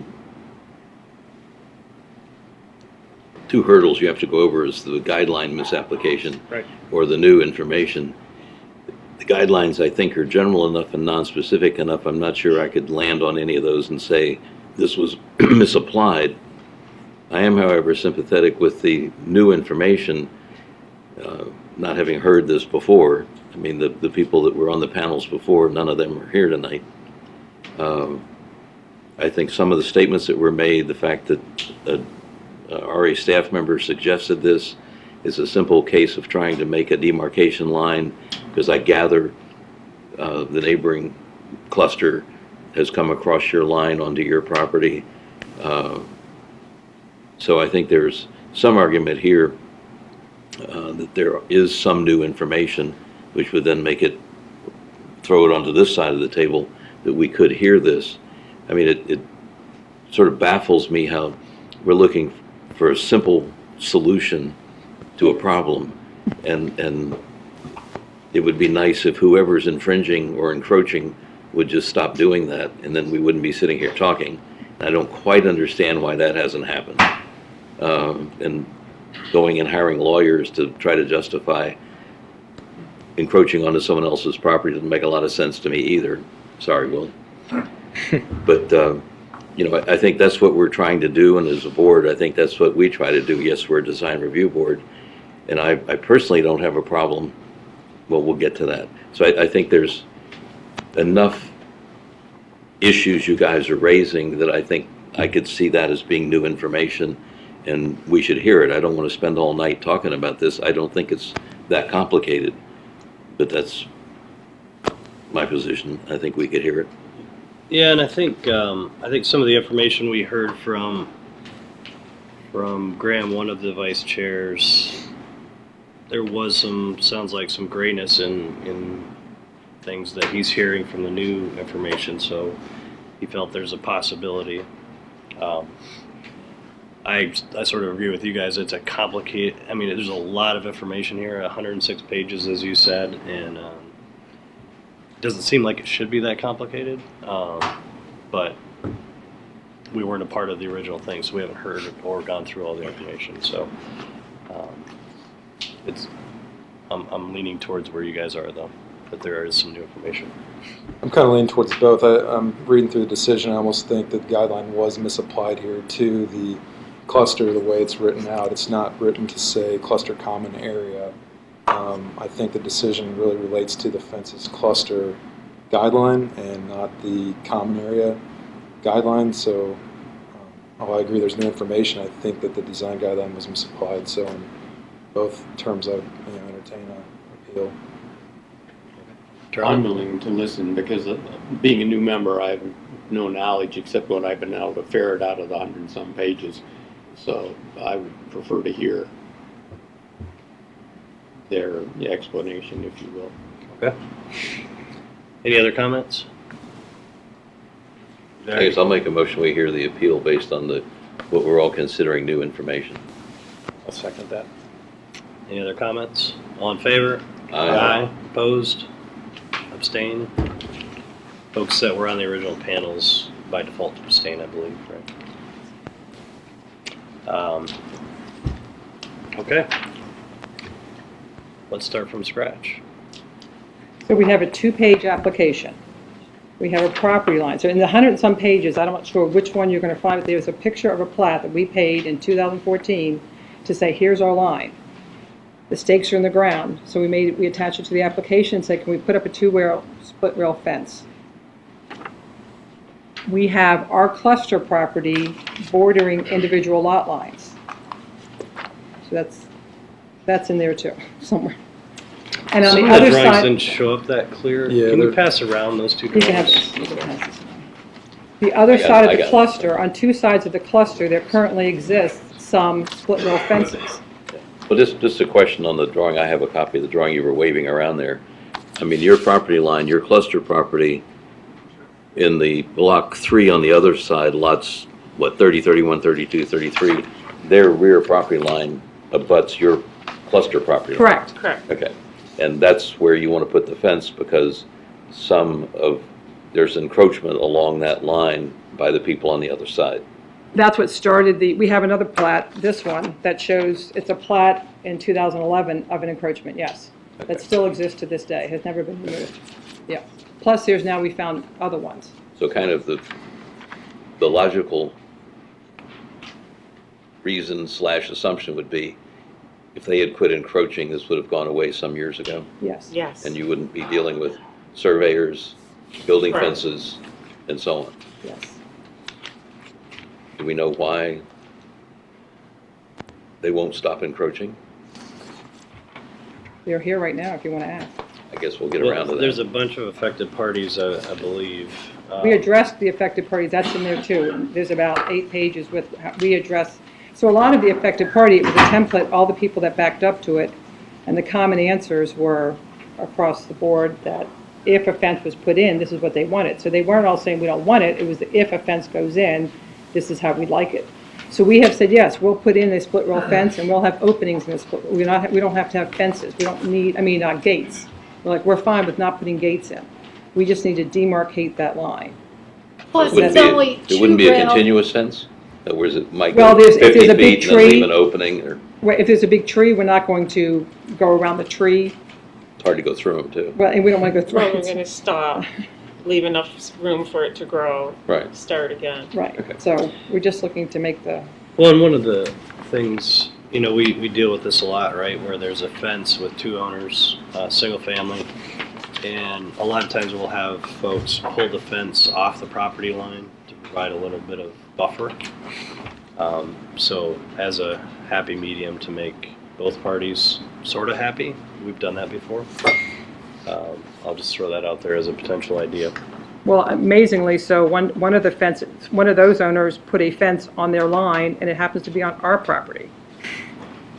That's another, how that happened, we never signed for that, we never agreed to it. Yeah, And so then we have that's a the, whole nother issue. right, that's a whole other issue. So then you have the neighborhood, we're on the south side of that neighborhood. The north side happens to butt Reston, and here's fences that are on the Reston line with the neighborhood on the other side. And we have in the picture, you'll see the little stone that says RA right on the other side of the fence. So why can't we have that on our side? Right. All right, well, do you mind if we listen to affected parties real quick? I just want to ask our learned attorney over here, we're a design review board. We're not a court of law or anything like that. And as far as a two-level or two-barred fence from a design point of view, I don't have any problem with that. I think it's about the simplest thing you guys could do. Solving this other problem seems to be more of a legal issue if someone's encroached onto their property, or as they say, stole their property. That's not for us to decide. That's for covenants tomorrow. Okay, so it's a covenants issue. That's a covenants issue. So You're only the design. that's why I said I don't want to get so deep into this. It's interesting that we're- color, but it's not really what's before you. Yeah, yeah. And so if we could have whatever affected parties are going to talk about, I would like to just address that issue. This is a design review board, not a legal body. And we're going to try to do what we can about this fence, and whether we like a fence or don't like a fence, or whether this is a pretty one or an ugly one, that's kind of what we're going to be talking about. So, Sir, may I make a comment on your statement? sure. That is exactly what I have said in my statement. That if the covenant grievances had cleared the property in the beginning, we wouldn't be here today. We would have come to the design board with clear land. We would have followed the common area property guidelines, and this would have been done. And so it became extremely convoluted. All right, I think we understand that. There's one person that is signed up to speak. Armstrong? That's me, that's me. Oh, okay, so you're here. Is there anyone else in the crowd that There's would a like hand. to speak? There's a hand. Please come forward. Just, go ahead, you can come first. Work our way to the left. Sure. Sure. Good. We need the microphone. I'm an affected party, and I have a copy for each of you. Okay. And if there's no repetition here of what has already been said. I'm going to read the statement. There was an annual Please state meeting. your name and address. Patricia Lentz, I live in the Wedgwood cluster. Thank you. The annual meeting of the Wedgwood Cluster Board of August 12, 2015 was when this fence was approved. The meeting was attended by only 14 property owners out of 63. The applicant is not representing the majority of the community. I just wanted that to be made clear. I was not in attendance of this annual meeting. We only have one meeting a year. I'm going to read now some statements from the applicant appeal. First statement. We at the Wedgwood continue to have no verified point of contact other than names of homeowners in Old Chatham Cluster. This is a false statement. The original PDF file from August 1 meeting clearly establishes the name and address of the original president of Old Chatham Board in 2015, as well as the current president of their board. From the original file, there was also a letter from Flannery Management identified. This is the management company from Old Chatham. Their letter that Ray sent to TWC Management, which is the management company of Wedgwood Cluster, was dated July 25th, 2017, and it's, I quote, states, "is available at your convenience for any issues you may arise concerning your cluster and Old Chatham Association." I'm going to read another statement. So what I'm trying to point out here is there are names and addresses, and they're not being followed, and you have, the Design Review Board had requested communication, and there was a means to do that. Another statement. Affected parties did not address the reasons they do not want to allow Wedgwood to have a demarcation of its property line. That's false. Out of the 105 pages of the current PDF file, there are 14 Old Chatham members who are affected parties, and repeatedly they state why they do not want this fence. Another statement from the applicant appeal. The Board of Directors of Wedgwood Cluster does not want to deal with any attorney or any other person, meaning Flannery Management, that is not a homeowner in Old Chatham Cluster. Well, you know, this is something that you directed them to do. They did not do it, nor did they say that they want to do it. They absolutely said they don't want to do it. Though this is certainly an acceptable means of communication, this seems to me a direct defiance of the DRB request to work with Old Chatham to come up with an amicable solution other than a fence. I just want to read you now from the statement that I got just this morning from our cluster advisor, covenants advisor regarding the attorney statement. A statement starts from the law offices of William A. Moore, who is on behalf of their client, who is Old Chatham. As noted from the October 3rd DRB meeting, and further emphasized in the October 10 decision letter, the DRB encouraged both clusters to attempt to communicate and collaborate to determine alternate options for demarcation plan, and to also resolve any potential encroachment issues previously identified. Please wrap it up. Thank you. You can have 30 seconds. Old Chatham has attempted to collaborate with Wedgwood, but to date, this has not been, they have made no response. As a resident of Wedgwood Cluster, our board is to act in the best interest of our community. Our community has not made contact in regard to any resolution being considered. I believe the statement of Old Chatham attorney is accurate in that both our board has made no attempt toward resolution.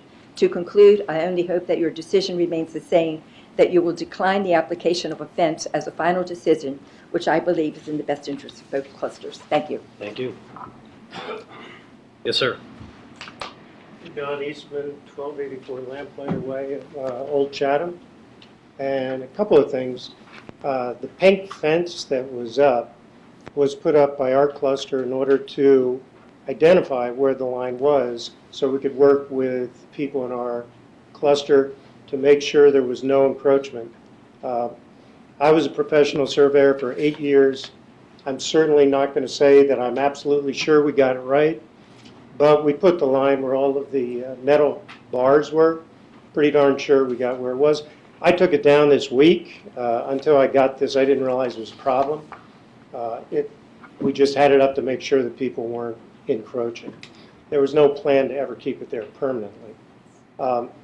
As far as I know, there's no encroachment at this time. I know I moved, I had a walkway that went over. The fence line, one of the reasons why I've had a problem with the fence is it would be 6 feet from my deck. So the way the property is set up, it's at, I didn't even realize it when I bought the property, is that normally the common areas are sort of split down the middle between two different clusters. This one isn't. It goes all the way up to our property line. So if you run a fence down it, it's going to come right into our, like I say, 6 feet. I could touch the fence from my deck.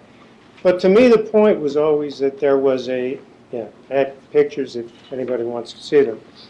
The point was always the encroachment, not really the fence. We got kind of sidetracked on the idea of the fence. The fence was to stop our cluster from encroaching, and we addressed that. And we're more than willing to talk about it if there's any more encroachment.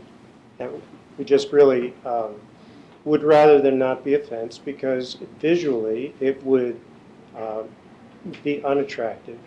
And certainly from my standpoint, it would hurt the value of my house immensely.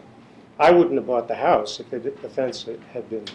Do you want to see the picture of what it would look like? Sure, you can pass it around. Hmm? You can pass it around, sure. Yeah. Yeah, so this is my deck.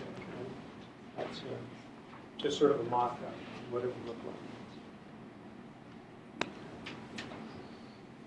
Anything else? Nope, that's it. Great, thank you. Hi, I'm David Heineman. I live at 1274 Lamplighter Way.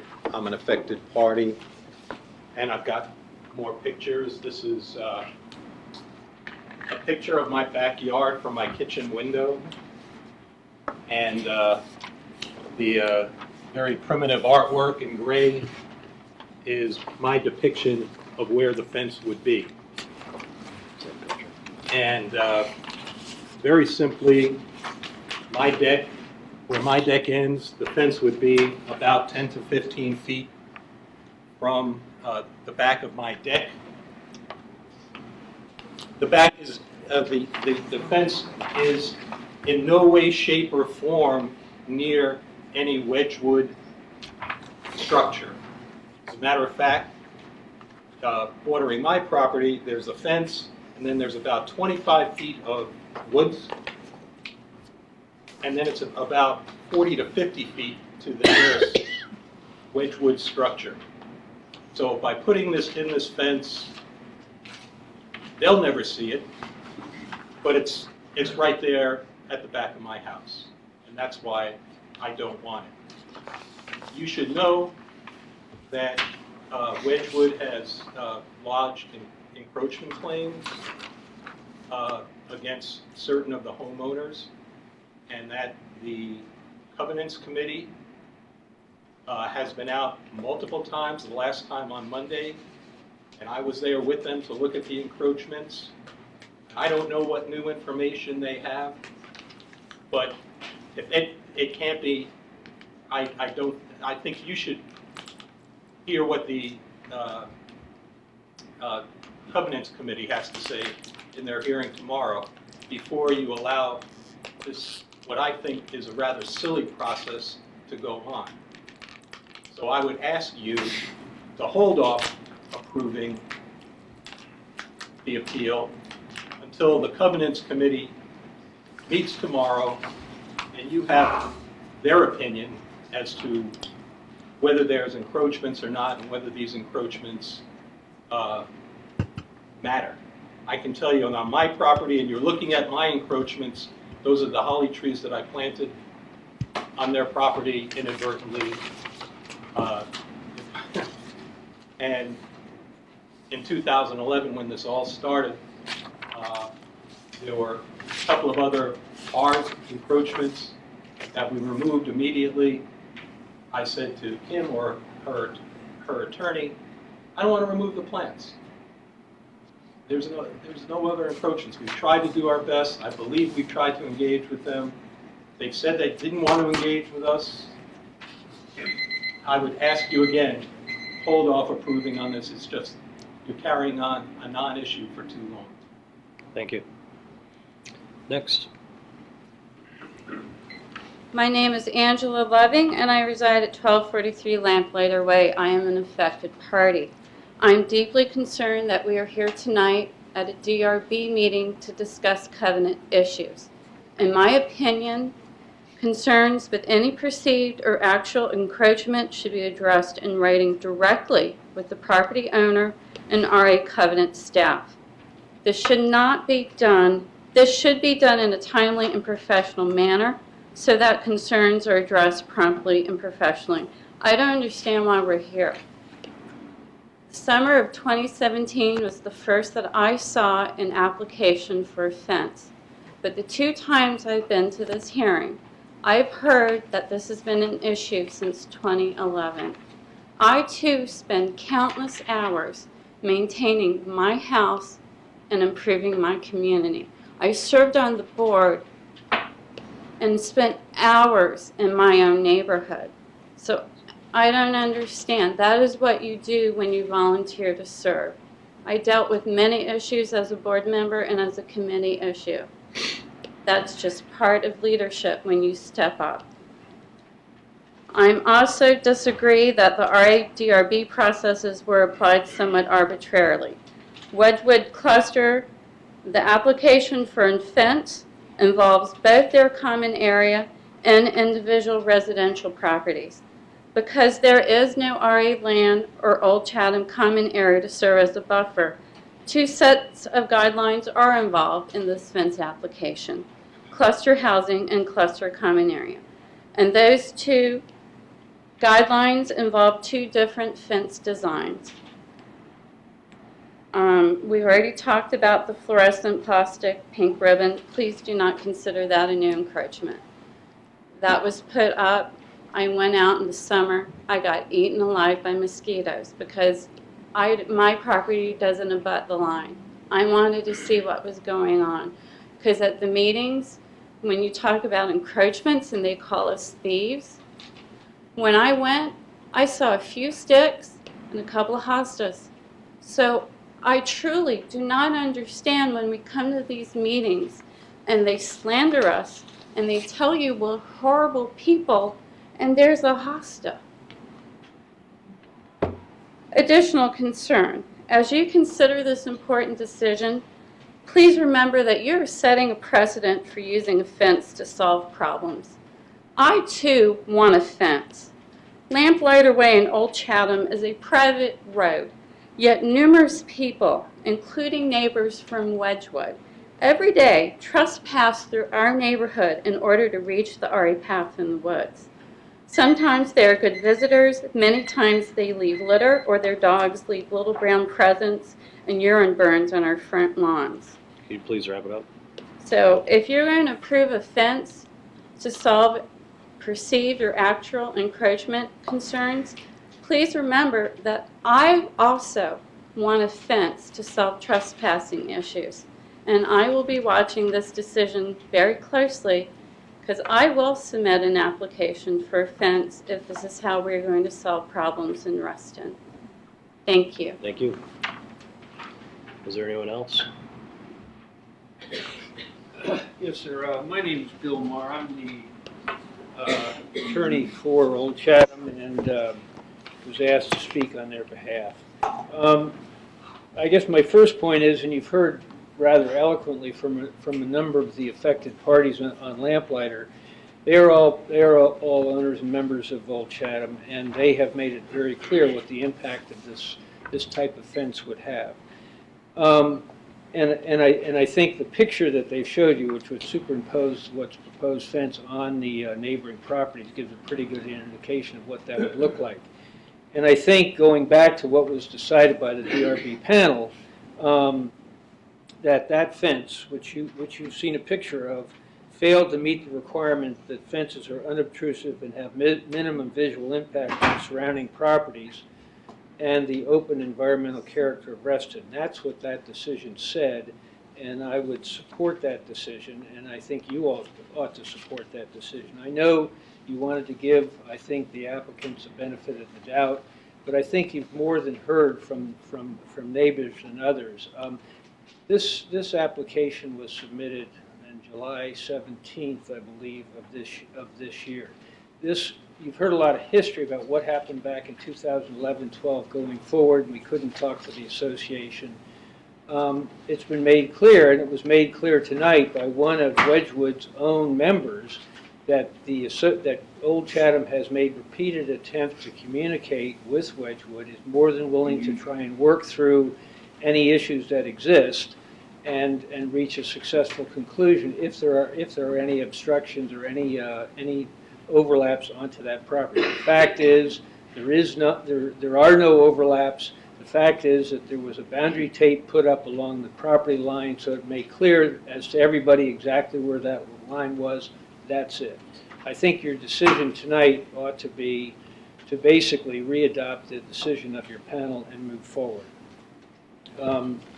I think there are there are issues that have been raised previously, and I don't want to be repetitive, but I do want to make the point that this fence, as proposed, would materially affect and adversely affect an impact on Old Chatham. It would be visible to Old Chatham only. I think what you've heard is that this is at the backside of Wedgwood's property. They've got a substantial area of natural area that would buffer them, and it would be directly in the backyard of the people, Old Chatham lot owners along that way. And you've seen a picture of exactly like that would be. Secondly, it would be a boundary fence. They've proposed it as a demarcation line. When you put a boundary line in, at least, and Old Chatham intends to let the land lie open, there are costs involved with that. So your decision would in fact attempt to impose costs on Old Chatham, which I think would be inappropriate and inconsistent with Virginia law.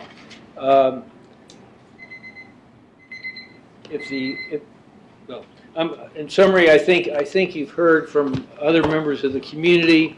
I think your decision should be a straightforward one. I know there's been a lot of emotion expressed, but the decision to support the prior decision of the DRB panel is the appropriate one in this case. Thank you. Thank you. Is there anyone else? Yes, ma'am. We're at 1327. We're new to the Wedgwood neighborhood.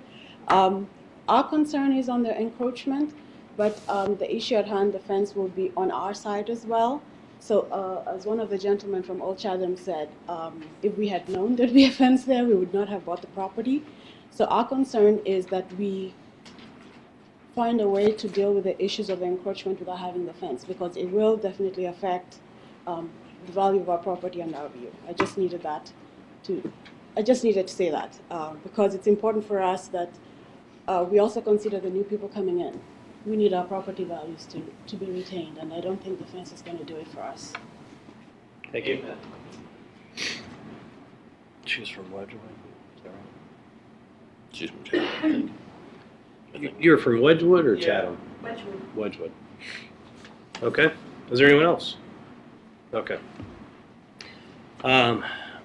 Ken, would you like to get us started? Sorry. Thank you, Chair. I appreciate that. Charlie is his first I think we meeting. can keep this rather simple. I think many of the issues I heard tonight are legal in matter that are outside the purview of the Design Review Board.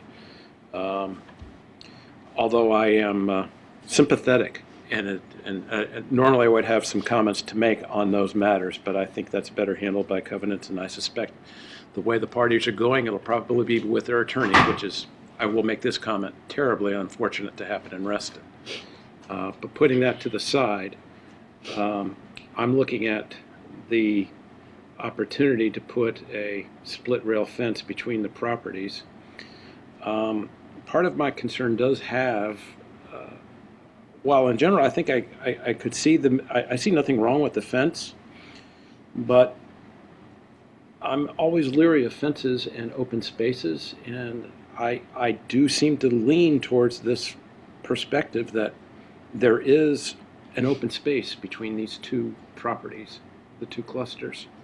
And it would be a shame to see a fence be used purely as a demarcation device, because otherwise that is natural open area, which I would like to see with something unobtrusive. I would prefer something like living fences, what have you, that could be shared if this were properly mediated down the road. So in principle, I think the fence is fine. I just don't know if the location is suited. Richard? Yeah. I think we've had two panels make decisions about this. They've heard probably a lot of the same stuff we just heard tonight. And I think the both panels decided that the fence shouldn't happen for whatever reasons they had. I think it's somewhere along the line here, it may end up being a legal issue, but to simplify this, if there are no encroachments, And if there are, that's a legal issue. And if there are no encroachments, I don't see any need for the fence. And I think a fence running through a natural area like this is not what we want to see or have happen here in Reston. And I suspect that's what the two panels that already voted on this, none of those members are here tonight, but I have a feeling that's what they were thinking, that there was really no reason for the fence. So if I'm going to make a motion, I would make a motion not to approve the installation of the fence. It's not quite time to make the motion, but Yeah, we're understood. making it back to that. Go ahead, Nick. Yeah, the new information I think was helpful here. I think the design of the fence isn't unobtrusive as it can be given the location. I'm kind of curious to see what would happen with the covenants and if all this can get resolved without a fence. That's preferred. I know that's kind of out of our purview here. And kind of encourage what I think Ken said, living fence, more plantings maybe as a barrier could be the better solution here that wouldn't be as visually obtrusive if no agreement can be reached with the adjacent cluster.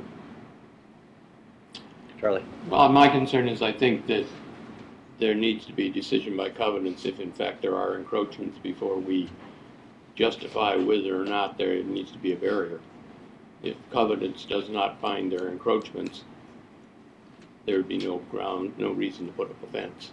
So I'm not sure how we can judge without knowing if there are in fact encroachments. So I hear what you're saying about the open space, and in general, it would be great if maybe there was some common space in between them, so we didn't have this issue. I think the fence up against right up against their property does seem to be not the appropriate place for a fence. That being said, fences are used to separate properties, right? And that's happens all over the place, whether it's a cluster or a single-family home.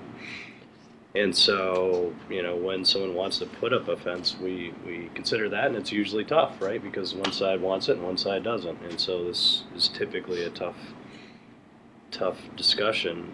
As I indicated earlier, there are ways to sort of compromise and to move the fence away from the property line. I think in this case is very appropriate. So while certainly there could be a motion to not put up a fence, there could also be a motion to put up a fence 10 or 15 feet away from the property to not be so close to the existing properties, because I do get that. I'm also confused about the folks from Wedgwood not supporting the fence also. I think that's something that I don't know if we fully understand that in terms of who supports it and who doesn't. So I think that part is a little confusing, but I personally would consider putting a fence as long as it worked around trees, no trees were removed, and it was a significant distance, 10 or 15 feet away from the property line, which we have the right to do in the design guidelines. Well, I'd like to make a motion. As I said a while back, I don't think it's up to us to be resolving these legal issues. I think that's Covenants Department and our erstwhile staff to deal with. I don't see a reason. I have a hard time from a design point of view to think of any reason to put a fence in the middle of a wooded area, whether it's against backyards or not. And I think that's where I'm coming down as a member of the Design Review Board. I just don't think this is an appropriate location for a fence, whatever the reasons are. So I think I would go along with the two panels before us, and I would make a motion not to approve the fence. Quick comment on that. Almost every fence in Reston goes through woods. Well, I don't want to argue with you about that. Well, I will second the motion. Okay. What about an option to defer after the covenants meeting if they can't agree? I don't know if that impacts us, though. Yeah, I think it's a totally separate issue, Okay. really. I mean, My 2 cents. Yeah, we could defer, but that'd be a separate motion if this one doesn't pass. So, any further comments? I agree that I'm not recommending a fence. I don't think that's a proper solution.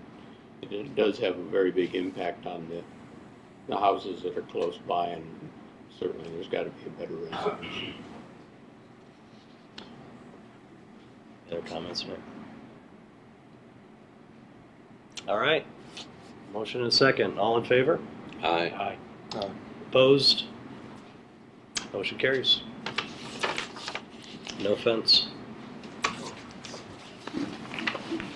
Thank you.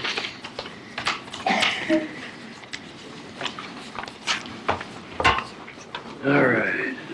This is the one that got me. This- But, yeah. yeah. Washington Plaza Cluster, please come forward.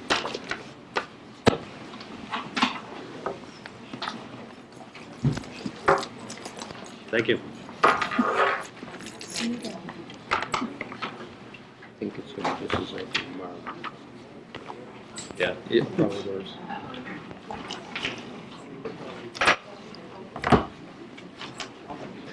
From what we were able to observe, there is encroachment. Yeah. Man-made. Money on their just sign plants. design. There Right. are some man-made. Did. Right. Surveys, so obscure, not being staked anymore. It's really difficult. There's one. Oh, there's one. It really was hard to see. The two additions are going to be Difficult tomorrow to. Are you on both of these right now? No. Lucky you. I can like those. I don't take the time.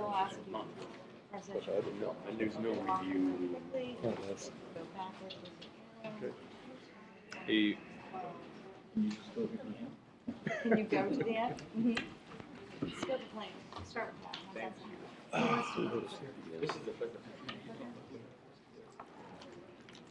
All right.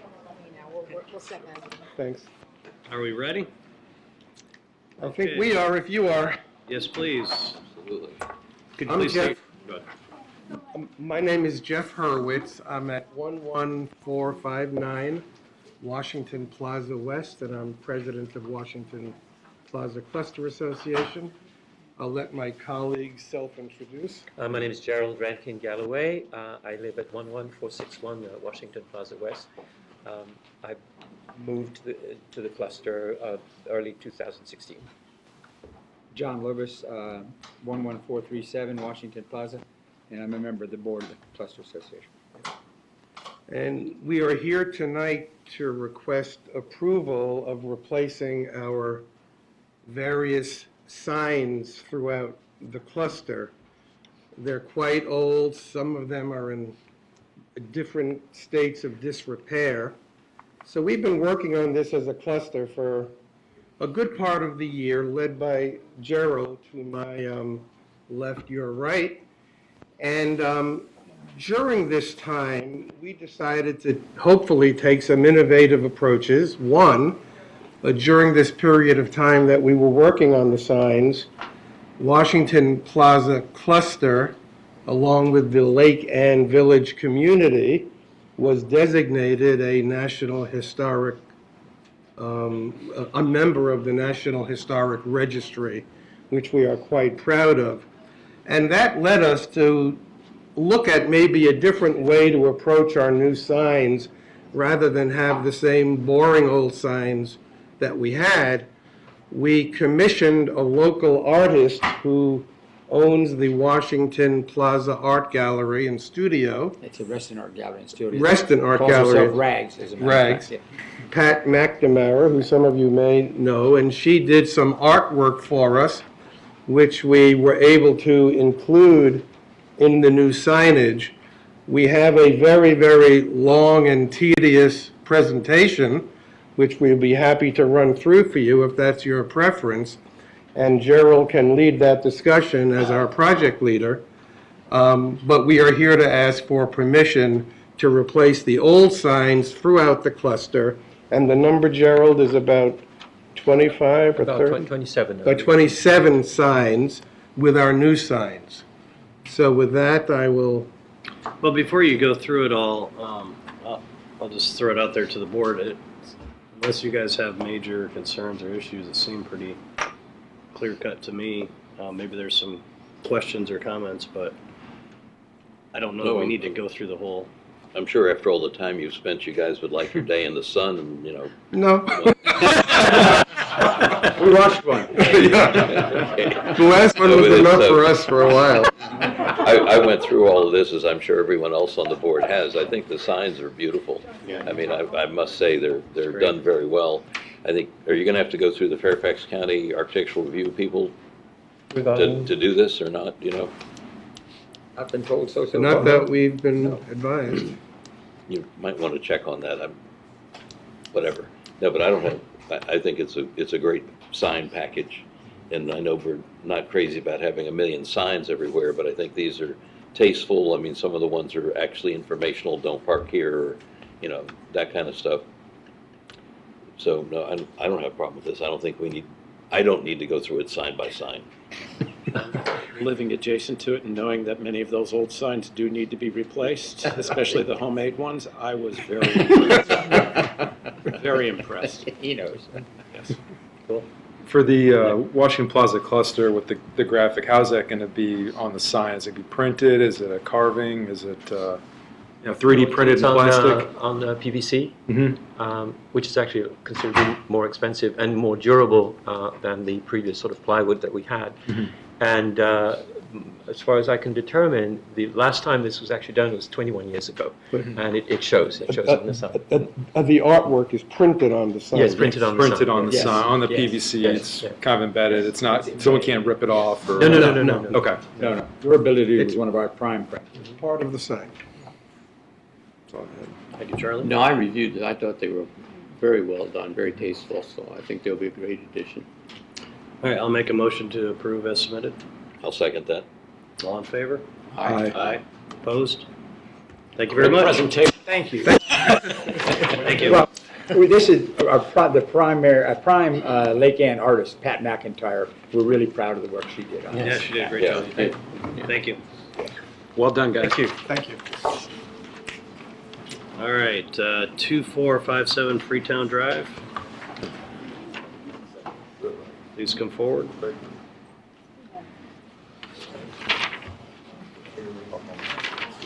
All right.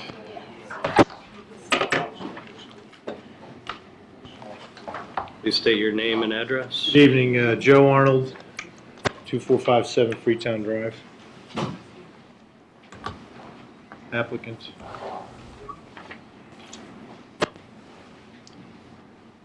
What's your name and address? Oh, Nicole Clark, 2457 Freetown Drive, applicant as well. Thank you. Obviously, we heard you last month, and you provided more detail. Walk us through it. Sure. I've got 176 slides I've prepared. Could go through each one of them if you like, but the bottom line is, if you go to the next slide. Go to the next one, please. So basically, the presentation, I'll use my pointer here. Oh, it doesn't work on TVs. Okay. Let's go to the next slide. Just for clarity, and to be respectful of everybody's time. There are 6 elements to this project, and that's how I've organized this. The first section, recapping existing conditions. The second section is a deep dive into the 6 elements of the project. And then the last section is wrap up and questions. Next slide. Then I have 4 appendices, which make up basically half the slide. So Appendix A has all the approved drawings from Fairfax County. Appendix B is actually the inspection log for all the inspections and approvals. Appendix C is technical data for various elements of the that went into the project. And Appendix D is all the affected party due diligence that's required. So, everybody had a chance to look through at least the first 86 pages? Okay. So Mr. Chairman, I sort of leave it up to you. If you want me to go through every slide, I will. But we don't have to. I'm sure everyone has had a chance to review it, so. I know we have some affected parties, so I'll go through those also. It's like the first one I have is Ryland Hutzler. Please come forward.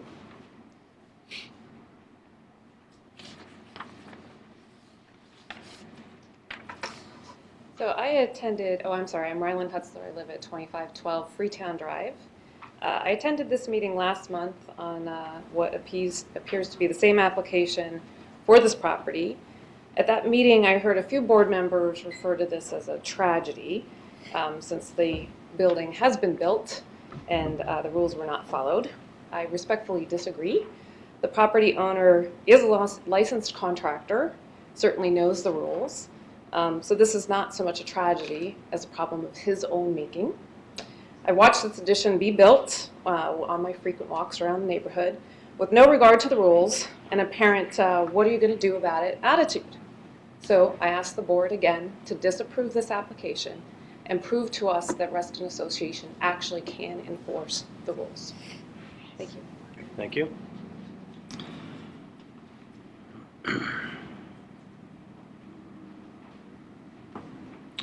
Looks like John Shea.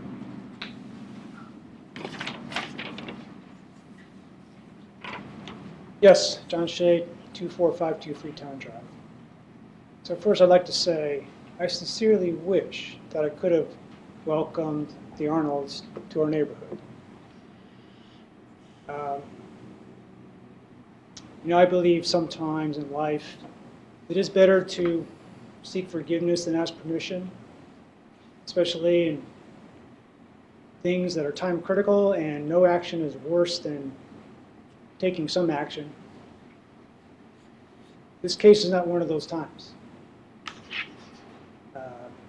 Last month, I and the majority of the people in the audience were here in support of the affected parties. And I still support the affected parties. Thank you. Thank you. We have a few official affected parties. Dana Johnstone, Frank.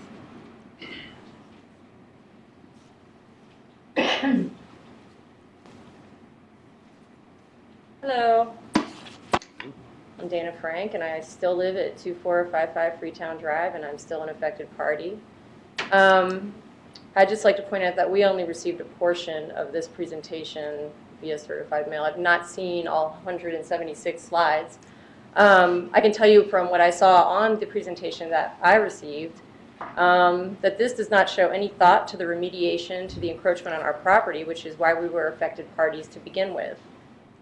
This direction was stated clearly by the DRB on October 24th on a letter that I received right here that says, disapproved existing addition and modifications, second story left elevation, addition, rear addition modification in the locations indicated on submitted drawings to include the following, with a number of bullet points following what's wrong. Mr. Arnold was asked to go back and rework a proposal with less impact on the neighborhood, and he was asked to pay attention to the context of where the addition's located and understand why a structure of this size would not be acceptable in the Freetown neighborhood. I will wrap up quickly.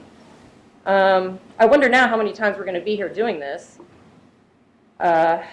This addition has been going forward as is. There's people occupying it right now. The direction's been ignored over and over again. But if I have to share more information to make a point, again, I would just like to echo what you stated on the 17th of October, which was the footprint size and adjacency to property lines is an issue because these model homes have structures set apart further because of the scale of the homes that flank them. I'd also like to point out that legally you may be able to do this, but the neighbors may not want you to proceed, and that's why we have a process. I provided some photos of the same model homes in our neighborhood that I took when I was taking a walk, and you can see clearly that they're set back further and there's no encroachment on either side of those homes. That's all I can do is reiterate what we already discussed a few weeks ago. Thanks. Thank you. Suzanne Nessel.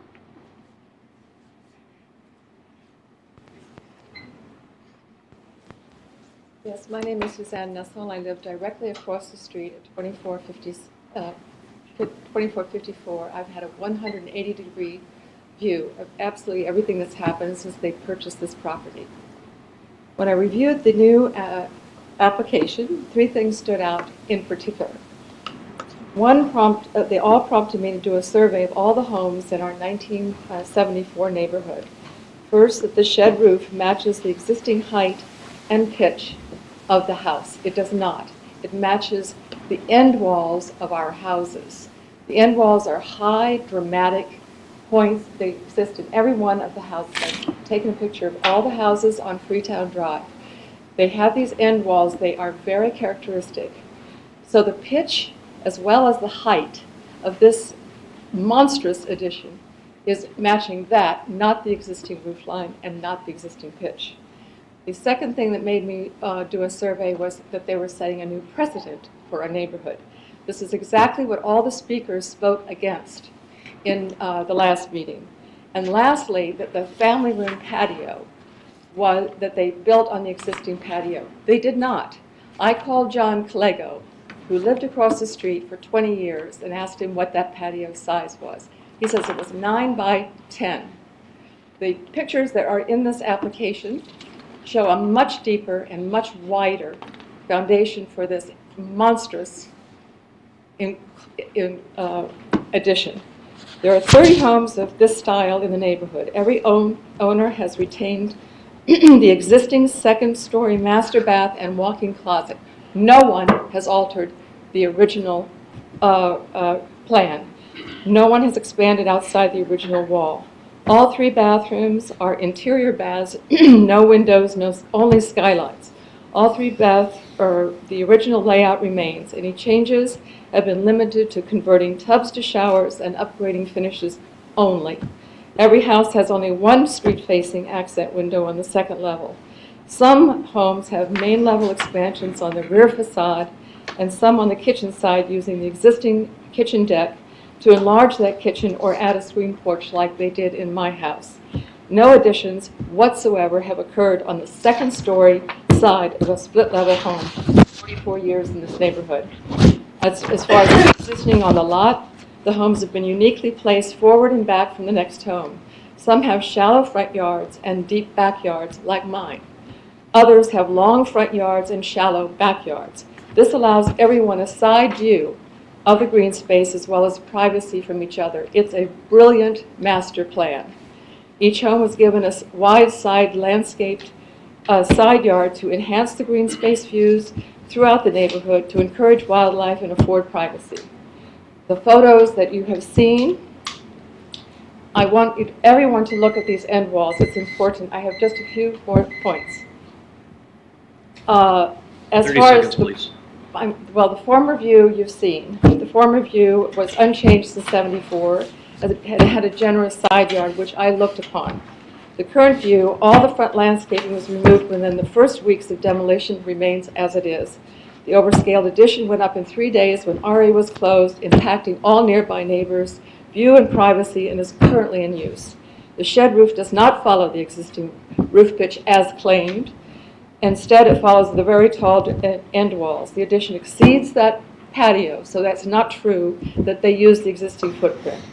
Examples of the main level expansions of the kitchen are shown. They are exemplary. They fit into the house beautifully.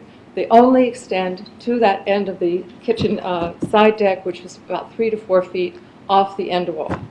So all existing expansions for this house style are off the rear only, or they're on the kitchen side. The main level, no 2-story additions exist. It is not a precedent. It's not a precedent we want. Thank you. Steve Greenberg. How you doing? I'm not even sure why I'm here. I mean, I know why I'm here, but I'm not sure why I'm here. But because the address, is there an address? Oh, sorry, 12380 Copenhagen Court, affected party. The application that they submitted this time is the same as the application last time. It's just a little prettier with Photoshop or something like that. In addition, there were just on the first page of the letter they got, there were like 8 or 9 things that they were supposed to address. They addressed 2 of them. So just on the basis, I shouldn't even have to waste my time here. But I wanted to go through the timeline again because I think the timeline's important. I talked about this last time, and I'm going to update the timeline, which everyone has a copy of. First of all, I'd talk about the county permit. Well, the county permit is for a 1-story with a basement. I think we all know it's a 2-story. Even I can figure that out. Built over an existing ground level patio, I don't know what that means. So can I put a third story in my house? Can I put a fourth story in my house? It's existing. Can't see the patio. I don't think that gives you any precedent for building a two-story monster over there. We had this review, and one of the things that, and in his new application, he signed it, and the application says, we won't go forward until we get final approval. So what happens? 1027, plumbing, mechanical, electrical inspection of the addition. 1119, electrical and addition inspection. Today, can you believe today they installed a door, a front door? I can't believe it. I'm epileptic, I guess you can tell. I don't see why we should have to come back to this unless they, really do something. So the other thing they did was, there were some pictures of supposedly blue houses in the neighborhood. And I drove around and looked at all of them, and they were blue. I have to agree. When I took off my sunglasses, they were gray. So let's call it gray. That's really what they are. They're all gray. They're not even close to blue. And certainly not that marine blue that they put up there. So I don't, I guess I got nothing else to say. It's just an abomination. I agree totally with the first woman that spoke. Sorry I'm speaking loudly, but I just can't understand why we're here, why any of us are here. So, I'm done. Thank you. Is there anyone else that would like to speak? All right. So there's several things that were mentioned. Do you want me to go through them and address them? Mm-hmm. Yes, sir. Okay. Number one, I'm not a licensed contractor, so I don't know where that came from. Number two, and if I were to represent myself as one, that'd be a problem, so I'm not. The pitch line and the pitch line of the roofs, it's the same roof joist structure. It's a 12-to-6 pitch that's on the existing building. That was part of the review process with Fairfax County. So this whole business of it's not the same or it isn't the same, I mean, that's been well documented, not only through the permitted drawings, but also through the approved fabrication drawings that were required to submit to Fairfax County Structures. So that's pretty straightforward. Somebody said they called John Caligo and asked for his opinion on the foundation and whether it was built with, I'm not going to get into John Caligo and what his qualifications are. The bottom line is I went out and shot it with my laser. The pictures you can see are very obvious as far as where the addition was built and how it was built over. There are also, on the approved drawings, the dimensions are very clear as well. Same application, but prettier. And I appreciate the comment, but one of the things that the affected parties may not have is if you go to slide, give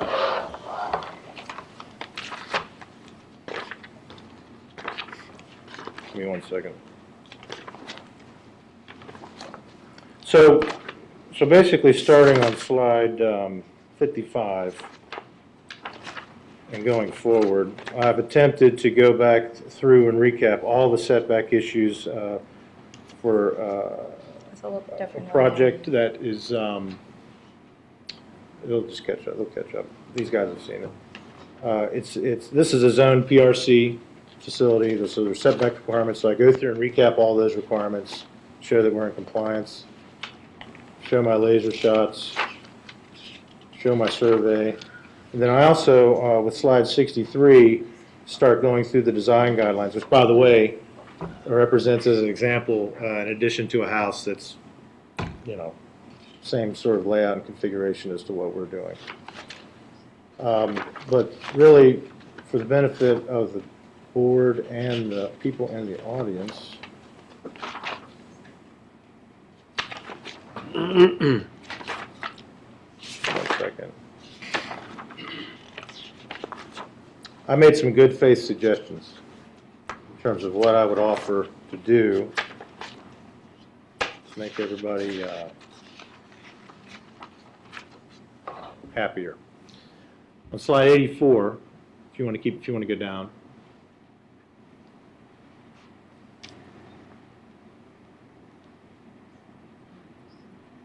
That's an interesting one, by the way. I guess that's, does everybody agree that's yellow? That's a yellow door there.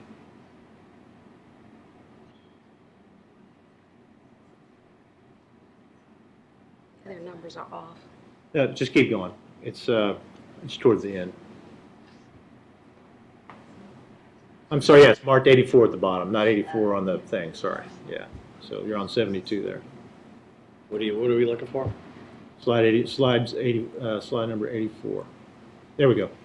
Okay, so there are three things that I'm sort of pointing out to the board as opportunities to just sort of get past this.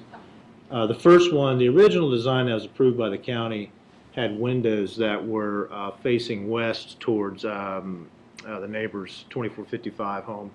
I actually moved those as we were going through and analyzing it and building. I thought, it probably doesn't make a lot of sense to have a window overlooking the neighbor's property. So I moved those to the side. The second thing, there's some opportunities for landscaping. That picture on the right-hand side, I was at Trump National a few days ago and saw that. Those are some, I'm not a horticulturist or whatever, but those look like Christmas trees to me. So perhaps, and that's basically blocking the side of that home to the cart path on number 2 there at Trump National. I thought that was a pretty cool idea. We wanted to look at something like that. The next item, there's some vines. You can put some vines on the side of the house to screen or whatever. The other opportunity I would offer, a little out there, but I'm affiliated with a nonprofit that does that supports disabled and mentally disabled people that do artwork. And I was at an event the other night, and they actually had a person who was commissioned to do some artwork on the side of a house to sort of make it kind of blend in or whatever. So those are the things that I would offer up to the board and to the affected parties to try to move forward. And I just wanted to throw this out there. We don't necessarily have to put that tree, but if it could obstruct the view of the neighbors if we possibly plant something in front of the addition because it's such an eyesore and such, heartache to the community. We don't mind throwing some shrubs in front of it and covering it up. Yeah. That's where we're going with this direction as far as an alternative. Again, we reach out to the board and any of the neighbors, even though everyone can't stand us and, we're a disaster to the neighborhood. We are reaching out for suggestions on what we can do to make the situation better. So this application, in summary, I'll just wrap it up here. It's getting late. The application is different. It's revised. It's got a lot of detail, and it's got some suggestions. And that's about it, I guess. Just a quick question. Thanks. Did you install the new door today? Was that a true statement? Yeah, I've got an issue, it's weather issue with that door. When Mr. Caligo owned that property, somebody broke down that door when he was living there, and there's a big hole in it. And my energy bill over the last 6 days has just been crazy, so I had to do something. I mean, there's footage on the news from a break-in where the windows were busted out, and we've been without a front door for months, and winter is coming. And anyone with any empathy, knowing that we have small children, wouldn't be upset at the fact that we replaced the front door. Yeah, I've got a 3-year-old in there, or 2.5-year-old, and it's just, I had to do something, so. Okay. Ken? I appreciate the presentation. I did go through it all. But I'm reading a simple 1-page, 2-page letter that we submitted. It says, please restudy and resubmit a new application within 30 days to be reviewed by the full DRB to include the following: elevations accurate and to scale showing the existing house proposed, the proposed alterations, additions, and associated elements. That is, I want to see what it looks like, and then very clearly where the additions stand. Did you look at Appendix A? I did. And I'm still having a very hard time understanding what's yours and what's not in the plat. Go through it? I'm not done. I'd like to see the elevations accurate to scale. I'd like to see the plat, the house survey, I think that is in there. Details, construction drawings of this new home that you're building, not the existing one. I don't think you took into account. I don't think you've read the appendix. No, I don't think you took into account the letter, sir. Let me finish. Can you please let him finish? Sure. The applicant study the context, the size, and the scale and common elements of the neighborhood, as well as to how it will visually integrate to its neighboring structures. We will consider a new application that has less impact on neighboring properties and a size more appropriate to the existing house. So I'm looking for that. So Ken, how can you say you don't have detail and you don't have information? I'll say it again. But then conclude that something needs to be more appropriate or less appropriate. How does that work? We said it needs to be smaller. Is it smaller? That's not what you said. You said more appropriate. And you also said you didn't have information, but then you say it's too big. So, again, size. This application is 160-some pages long. I'd be happy to sit here and go through every one of them with you. I went through it, Captain, and I don't want to read it again. Sorry? What I'm basically saying right now is that we asked you to submit an application with a house and a design that would be more appropriate in size and fit within its community. What did you call me? Question. Can we? You said, I went through it what? I apologize, I called you Captain. Why did you do that? It's an... Okay. Okay. All right. Could I just make a statement? In the original application that we submitted when the board was in compliance, that it didn't quite make sense. It had the architectural rendering and scale of the addition versus the rest of the house. So the board has received that information. Well, And I'm not sure if you guys still have it. I still believe it doesn't... Your apology is accepted. What I will tell you in response to your comments is the drawings are in there. The drawing of the existing structure and the drawing of the new structure, they are to scale. I actually went out and measured them, laser shot them. The structure that was built is actually 2 feet lower than the highest point of the existing home. I don't know if you saw that or not. I'd be happy to go through those with you now or go through those with you separately. And I've made some offerings to try to amend our original design that I think will solve a lot of the problems, if we're truly going to solve problems, if we're just going to... It looks pretty much like the same house you proposed the last time, in my opinion, so enough said. I agree with you, Ken. I don't see where the new building was shown on the existing plat, so there clearly is information missing. But Richard, do you want to go? No, it's not. Sorry, it's not on the plat. And that was one of the things we asked for. Yeah, it's. So you want another survey with the? We'd asked to see the layout on the plat, so you could see how it relates to the adjacent property. It's typically what people show, and that is what we asked for last time. So you want me to survey? Do a survey with the new addition. Richard. Got a whole lot of questions. I think we tried to make it clear last time that you put us in kind of a bad position by completely disregarding our process here in Reston. And we're kind of playing catch up now. I don't know how much you were aware of, but I thought we made it very clear last time. I mean, Ken kind of took away some of the comments I was going to make. But I think what we were asking for primarily, it was very clear to me anyway at the last meeting that we were expecting some redesign to happen, that we were not accepting the addition you were presenting. And I think that's where we're having a little bit of a disconnect here. That was certainly my understanding, and I think it was everyone else on the board's understanding that that's what we were looking for. Mm-hmm. Now, I think the one thing I know I was looking for that is not in your 126 pages, 180. Whatever the heck it is, we still have the same drawings that show just the addition, the ones you got the permit with, okay? These, okay? What I was looking for as an architect was to see, and what we would have looked for in an initial presentation would have been elevations that show how this addition works with the existing house. There is nothing here that shows me that. Not true. Let him I don't finish, please. appreciate you telling me I'm Please stop interrupting. lying, okay? I'm seeing the drawings that you got the permit on. There's nothing on this drawing that shows me how that relates to the existing house. You see where your Can you please stop? Yeah, if you Let interrupt him me finish. again, this is going to be over real quick, okay? Now, that's what I was looking for. Had you followed the process and come in with these drawings, just hold on, it's my turn, okay? We could have seen how this related to the existing house. Instead, you've cut it off, all the floor plans, so all we're seeing is from the rear, the right side of the house, or from the front, the left side of the house, okay? I don't know how this all relates. Most of your photographs show the screen porch, the rebuilding the screen porch.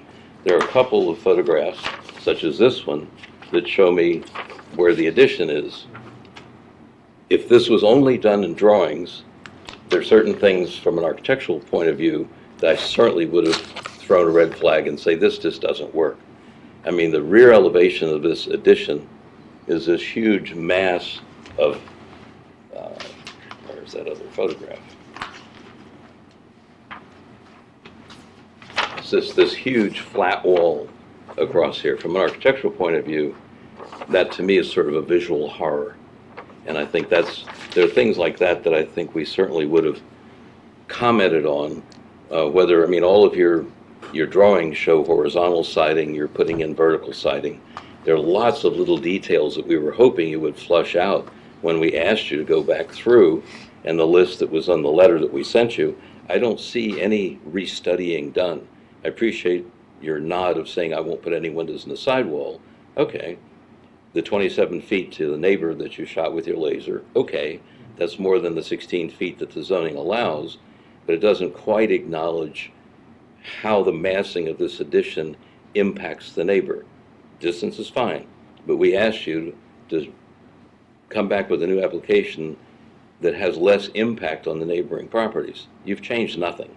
I mean, that's exactly what we saw a month ago, and I think the gentleman that stood up and said, I don't know why we're here, because nothing's changed. You've got a lot of photographs of other houses that you think are examples of why we should approve this. I'm not seeing any of the things I thought we were asking. And instead, the construction's going on, your inspections are going on. Okay, you needed a front door, whether that's the right one or not. That's the kind of stuff we look for here. Okay, I think the garage door you're showing, and you say it matches existing. No, it doesn't. It's not, does not at all look like the existing door. If we start going down this list of things we were looking for, I see none of it here. I see exactly what we saw a month ago with no consideration of any of the things, because I think we even said this last month. If you came in and it was all on paper, we certainly would have made some suggested changes to reduce the massing, to change the fenestration around, to get rid of this enormous blank wall in the back, to finalize exactly what direction the siding is going to go. You're going like this now, and the drawings all show it going like this. The color is a whole other question. I mean, I see nothing to show progress from where we were last month. And that's why I'm kind of frustrated here and just to completely disregard everything we've said. And this presentation is fine to me. It's kind of a lot of fluff. It's a lot of other stuff. But the stuff, the meat that we were looking for were these drawings that show us what you're building. And that way we could have commented on it. I certainly never would have approved this flat thing across the back. This. I mean, that's just my humble opinion, not good architecture. And these huge blank walls are just kind of, I don't know, they just don't work. And I think, just to wrap it up, since before my timer goes off, a lot of the things we asked for, and Ken went through the list, you haven't provided. You've made no attempt to help us with the design. You've steadfastly stuck to it and said, I don't have to listen to you guys. I don't have to do this. We asked you all this stuff very specifically a month ago, and I see no attempt to respond to any of this stuff other than a whole bunch of photographs and drawings of this is why it's so perfect. It is not perfect. I would not have approved this addition if it was all on paper, and I'm certainly not going to approve it now that it's built. And I think that's the problem you've got yourself into, and us. But as Neil and Graham pointed out last time, the addition is just not appropriate for the architecture or the neighborhood. that's also true. I agree with I have nothing to add that's more constructive than that at this point, not to drag this on. No, I was not here previously, so I just, based on what I'm hearing, I have to agree that it's not appropriate. All right. So do we want to address these? Sure. Okay.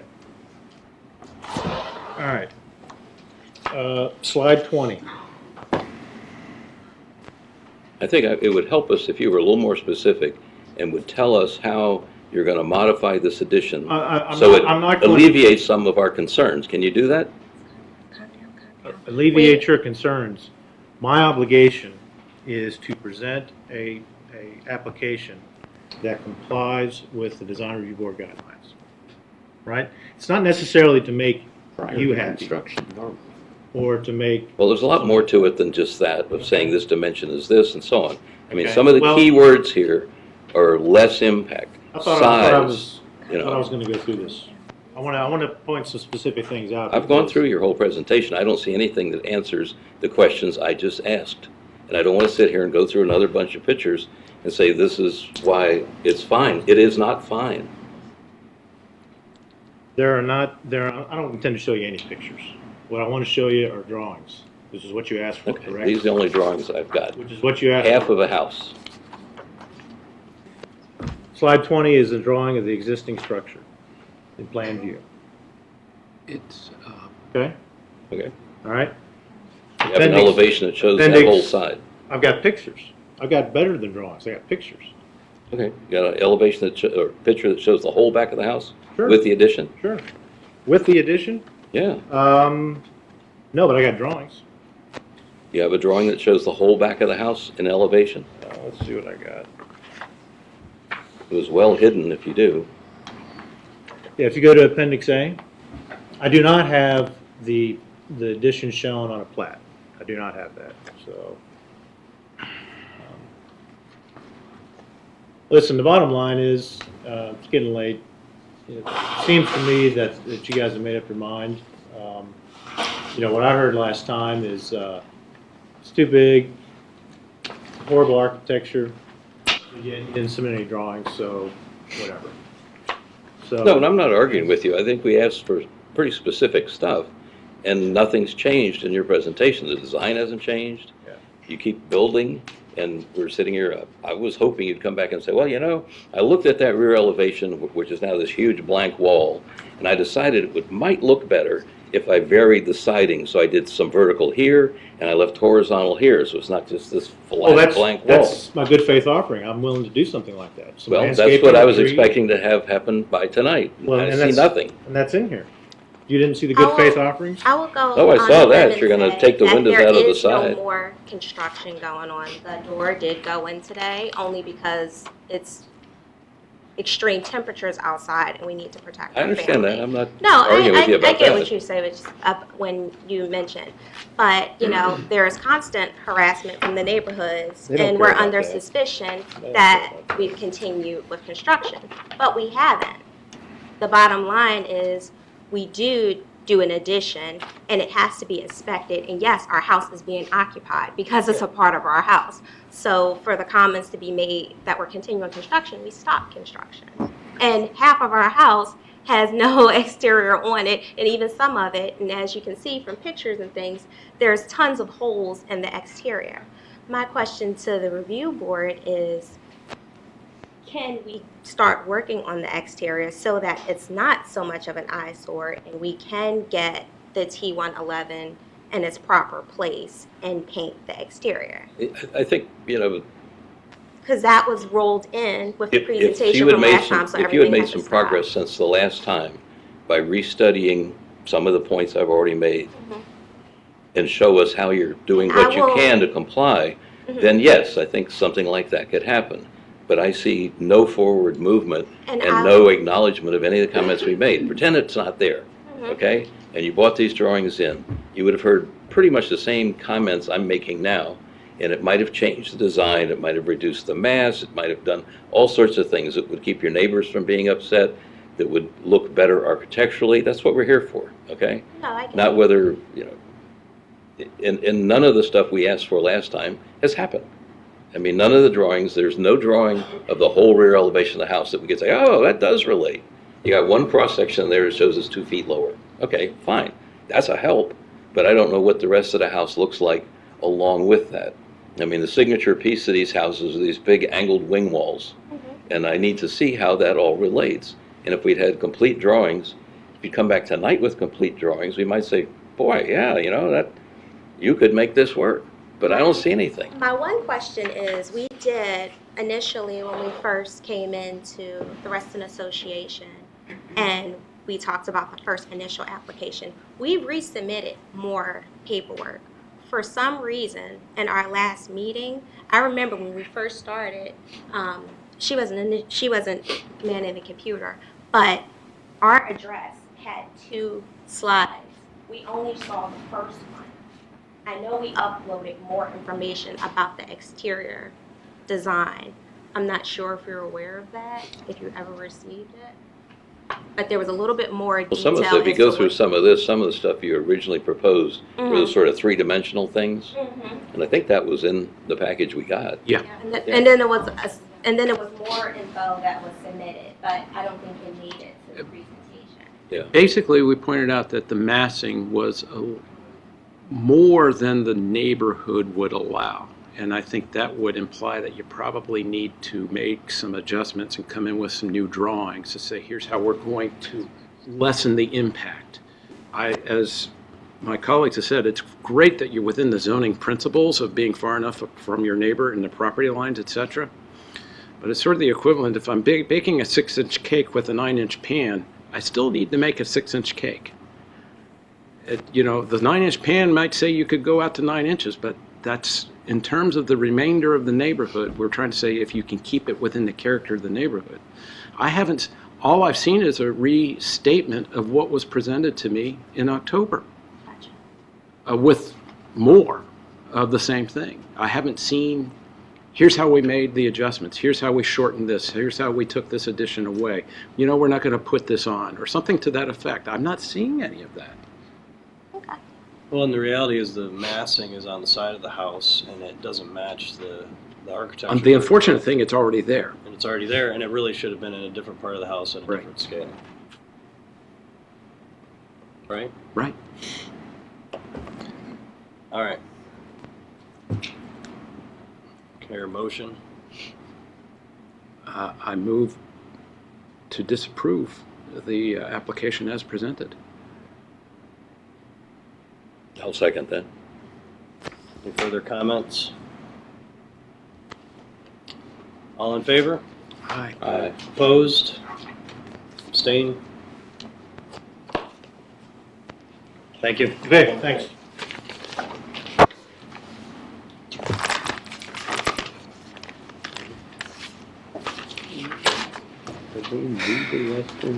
My apologies, colleagues.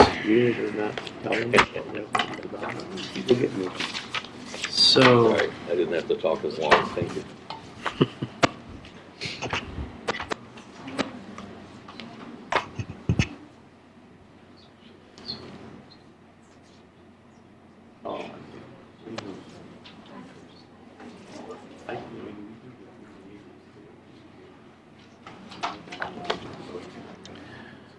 Oh, let's see. I didn't know it was. yeah. Okay. Where are we here? Cocktail hour. 1307 Deep Run Lane. Please come forward. Any conversations, if you could please take them out in the hall? Thank you.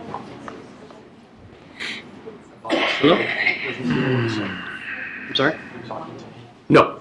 No. Sorry, just trying to get the crowd into the hallway. Please come forward, yeah. Please say your name and address. My name is Luis Marty. My address is 1307 Deep Run Lane. Thank you. You want to walk us through? I would like for you all to take a break. Did you bring food? Take a breather. I almost had a heart attack. I apologize. Microphone's got to pick me up. My neighbor Jaime Castillo and I actually exchanged Christmas gifts. He's at the party. I can hug him right now. I would hate to have that situation. Unfortunately, I find myself in a similar situation. I was before the board, I think in May, and construction had begun, and I can go into the nuances of how this train derailed and got off the tracks, but we are at a point where the house is pretty much finished. When I got signatures for the second meeting, I actually said, looks nice, but doesn't go towards whatever he's got to say. However, I'll go through it real quick. 27 slides. It's not longer than that. That was the original house. Those are the elevation drawings. That's what you were looking for. Yeah. Yes. It went up, not out. That's the house pretty much as it is now. As of last week, or earlier this week, the sod went in, helps things along. Can't wait to get rid of that canister. I have not lived in the house in 8 months. At the May meeting, and I believe Jaime's concern was the size of this dormer. The builder said we can make it look smaller with different features. The wall had been put on in the roof shingles, so the actual reduction in size of the dormer would have created structural changes. That's what I was told. Structural change requires structural plans. That would be headaches with the county. So this was the workaround in a sense. The house on the right is literally 4 doors away from mine. How much smaller it needs to be, I don't know, a foot smaller in true appearance or size. Ultimately, it's a dormer over a garage. It looks to me to be smaller than what the other neighbors built in 2000 or so, 2001. So that's how I attempted to make that be smaller. I know last time we were here, now, the dormer was not in an original drawing, and the original architect is not on the plan anymore. It left me to basically work with a person that could operate the software to say, let's try this. And that's how we ended up with that. That's the full house. Like I said, 4 doors down. I don't know if at the May meeting, because of the way the pictures were taken, those 2 trees that are there, if you stand out on the cul-de-sac, you actually block almost the right-hand side of the house entirely, but it's to be in balance with the 2 dormers. Changes from the original drawings that were submitted in April of 2016. If I could, basically over the garage, there wasn't anything. That was the original plan. There's been some small changes to things like a window. You notice over the bump out there, family room bump out, that was a 2 small windows. One is now larger. That's interior, a stairwell to allow light to come in. There's no stone veneer on the columns that support that. Side elevations. Can I just interject something here? Absolutely. If it's,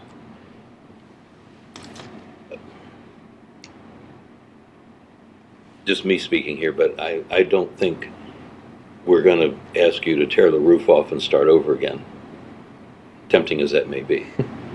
From an architectural point of view, the issues I have primarily are, there are a lot of things I probably would have done differently in terms of proportion and windows and so on and so forth. But I think we are where we are right now, or you are where you are, we're still over here. But the one thing that might be able to be manipulated that would help, but one question, is the siding on the back the same color as the siding on the front? Yes, the siding will Because all the, be the Flintstone. photograph I have is gray on the front and brown on the back. Correct. No, absolutely. In the slides that I have here, I point out that the painter just hadn't gotten around to everything. So it'll all be gray. It will all be gray. Okay, because what might help this, and again, this is for us all to discuss, but the brick color kind of comes in out of left field, and I understand why you left it there, but it doesn't quite go with the gray you've chosen. Would you like me to paint it? Or paint the Well, house a that's different color? getting around to that, getting around to that. These are You know, things that that there's I- some little tweaks that you might be able to do that could make this work, because I don't, like the last one you saw, I don't think this is necessarily out of proportion, it's not overly massive, it's, you know, it's got some issues in terms of the neighborhood, which is relatively modest. This makes it a pretty large house. We try not to go along with McMansions, but this is not, I don't think this qualifies as a McMansion, so I think, you know, if we could find some things that we could tweak to make it pull together a little bit more. It's a little scatterbrained a little bit here, different colors, different materials, lots of elements that don't necessarily match. I mean, something as simple as the columns in front, if they were more massive and not the two little spindly looking things. There are a couple little things like that that could pull this together pretty well, but that's, anyway, not to interrupt your presentation, but those are the kind of things I'm seeing that I'm not sure, you know. I would have loved to have been able to pay the project manager, who also was a drawing architect, to continue on, because those things would have been resolved. I think the columns are all going to be one color. I think the what? The columns are going to be all white. So it'll appear as one. It's the lack of painting in the middle. I see. That the trim boards that are there is an issue. They were drawn too close, so they couldn't wrap them. So they were literally only about an inch apart. So what the builder did is they put a piece of siding in the middle in between the trim boards, but it will all be, especially if you think that will help, I will certainly have them painted one color Yeah, in well, white. I'm interested to see what the rest of the board has to say, but there's some things like that that I think could pull this together relatively well. Should I proceed? I kind of got lost in the fact that you all have had this for some time now and probably studied it far beyond what I could. No, it's okay. What do you think? I don't personally need him to keep going through it. I'm fine. You guys want I to was out in that street on Saturday, and I did not find the house oversized for the neighborhood. It's a very mixed neighborhood. There's ranches, and there's some other 2 stories, and there's some bricks, and there's some siding, and the house isn't me, but I didn't find that it was inappropriate size-wise for the neighborhood, and it is on the back of a cul-de-sac, so it's not like overseeing 2 little bitty houses or anything like that. I think the precedent of 1317 helps because it's very similar to that design. So, you know, from a massing standpoint, I can get behind that. If I just want to make a real quick comment, I think that the dormer might have been more consistent to have the siding continue on the dormer front elevations.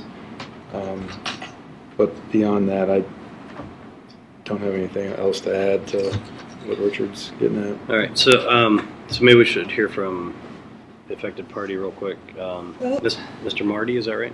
My name is Jaime Castillo. He's Marty. Oh, I'm sorry. You're a registered affected party, Yes. right? Okay. I'm Thank you. at 1309 Deep Run Lane. Represent the household, and yes, an affected party. Can you move the microphone closer? Sorry. Closer? Yeah. Will that do? I think so. All right then. At this stage, we basically have 2 questions, maybe a third, but we'll go with 2 for the moment. 1, are you going to require any change in the color of the exterior of the house, color or colors? 2, are you going to require anything resembling shutters placed around the windows outside? If the answer to those 2 questions is no, that matter is solved. That would be the main reason why I came here, because I was trying to avoid a carbon copy of a problem that occurred who knows how many meetings ago after the first owner died. Her children repainted the house. We ended up with a carbon mirror image of ours, and I'm just trying to make sure that that little oversight didn't occur again. So what are you saying about the color? Well, basically, if you see the picture of the house as it was originally, you'll see it's basically a beige house with red shutters. Take a mirror image of that picture, flip it, you got our house. That's why I'm here. Somebody in your end of the situation, or in your department, somehow missed it when they approved the color scheme after the owner's children remodeled the house. So you'd prefer it not to be beige with red shutters? Well, I wouldn't like a mirror That's what image of the house and color scheme, so as long as it's Understood. different enough, and of course, I know it sounds strange now, but at the time, I think I'd hoped they would have been dealing with something more abstract and foldable. But it's built, so I can say, okay, now I know what it looks like. And I think you were there at the last meeting, if I remember your ponytail. I don't know who the other members were. And I think at that discussion, the matter was actually what I pointed out was the windows. They had caught the thing with the alignment of the dormer and the garage. But I think That's been rectified. yeah, I thought so. I thought some work there, so I figured that was done. Window wasn't, the garage door was not in line with the window above it. It was off. And so the garage door opening was moved over, and we can go back to. Now, Are you saying you want shutters or not want shutters? Just to understand what you're saying. Basically, what I'm saying is, if you're not changing the colors, if you're not making it put on shutters, in other words, if it's going to stay the way it is, then I'm fine with that aspect of it. Okay. Because if you were changing it at all, then you'd have to keep going until I'm satisfied you're not repeating history. But the only other thing that I might think of, I'm hesitant to do because, as you pointed out, you don't want to make him do a rebuild, and I'm not even sure what's architecturally acceptable in the matter. So if you didn't catch it on looking at the side elevations, then then obviously it's probably in keeping with architectural traditions. I won't bring it up now unless you start talking about it later, and then I'll come and say, well, that was what I was afraid to mention, but since you've started it. So if it's not getting into that direction, then I won't bring it further unless you trigger it. Other than that, that's essentially it. That was all I wanted to make sure from the beginning. This was originally a shorter speech, but I learned a few things while watching the previous presentations. I thought, oh, that too. Otherwise, it was meant to be an extremely brief exchange. And as someone pointed out, I think the architecture is much more appropriate for the neighborhood than other applications we've heard tonight. So that's sort of the difference in what you're seeing, luckily for you. So shall we go through, Ken? Do you want to start us again? As presented, assuming it's going to be the exterior colors of Flintstone throughout. The white trim is the white trim. Understood, Okay, but yes. the remainder of the siding, et cetera, that I'm not seeing in the pictures as of yet. Yes. Um, There will be no beige anywhere. You know, I'm glad, I haven't had an opportunity to drive through the neighborhood, but I'm happy to hear that there are other structures in the area that would allow something like this to be justified to a certain extent. Because otherwise I think it's still a little bit big for what the home was, but well presented, and I think, given the comments I've heard, I think I'm fine with this. Do you want me to skip you? Yeah. Go on. Any other comments? Yeah, my siding comment on the front dormer. The front elevation too, or the three windows on the bottom, I kind of wish the trim on those could somehow match the rest of the reveal on the windows. I don't know if there's a way to trim that out a little bit more. Thicker. Yeah, just to kind of, if you're going to go with the thicker style now with the majority of those front windows, That's a good comment. what could we do to kind of make that match? That would be my other final question or comment. Charlie, any further comments, questions? No, I don't do colors, so I defer on colors, but I think the house looks pretty good for the neighborhood. Sure. And we'll let Richard, I think Richard had a couple of points that would maybe tweak a couple of minor things, but what's your plan with the brick color right there? Is that to leave it that, or? Left it because I wanted to not go so bold as to change the whole thing into one color. I've seen, and I spent countless hours driving neighborhoods in Vienna and Falls Church where people bump up the house and leave the original structure, and it's just a mix of both. I just didn't know which way to go with it. I agree the brick kind of doesn't go with the gray. At the same time, I don't know whether it would be better to paint it the same color and have it look more uniform. That area had landscaping, with some dead bushes and things, but I plan, and I put it in the presentation. I lived in Reston 17 years. I love planting, the nature. It's going to be screened in that area, so that amount of brick won't be there. if or something to fill up that space. Seems to me that something could be done there a little differently, but I'd like to listen to what Richard has to say, because I think he has some good points.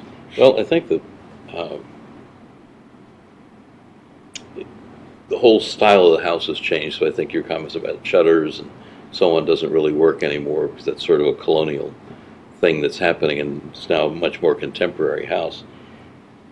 I think to pull it together, what you might want to look at, a whole bunch of the houses we've done in the last couple of years end up being kind of two-tone, and that seems to be kind of what people are doing these days. And just imagine, for example, if all the brick on this, I mean, the gray is fine, the white trim is fine, this is all, but the brick color is still getting me, and it's the last vestige of the old house. And just imagine, if you could, if all the brick was all of a sudden a very dark charcoal gray. So it put a base on this house that then the lighter gray and the white trim up above, it would all go together as a stronger vignette all by itself. But it's just, and I'm not just trying to say we got to find something to get this guy to do, just, you know, because that's what we're doing. But I think it would make it if you came in with nothing having happened, I think that's a comment that you might have gotten, is I think the brick needs to be another color. Because if you showed us your color palette of the gray and the white and the shingle color, I think you probably would have gotten a comment about, I think the brick needs to be painted or something. And I think that's the only comment I would make here. The columns, I think if they all end up being white, so that little piece of siding in between, it breaks up the strength of those columns. I think they'd be better if they were all just one color. And if you did that and had the whole base, if all the brick, which is the base of the house, was a darker gray, it would complement the house. I think the whole thing would pull together. That we would just be elated. Are you saying just painting the brick, or are you just saying painting the brick? Okay. I was worried about two-tone not being. It's what's happening now. I agree. I didn't get that impression from all the 2 years worth of. No, it doesn't have to be. I actually considered like you said, it's what's happening now. The siding will change to a darker shade of the same hue, and that is bounce it around 100 times. It's just the brick color is what I'm having a problem with, and if it was 2 shades darker of gray, it doesn't have to be, you know, as dark as near black, but I think it would complement the whole house, and if you did that all the way around, I think it would work. How would that impact the chimney? The chimney? That you can leave the chimney as brick. All brick, all the way up. Yeah. I don't think that would be a problem.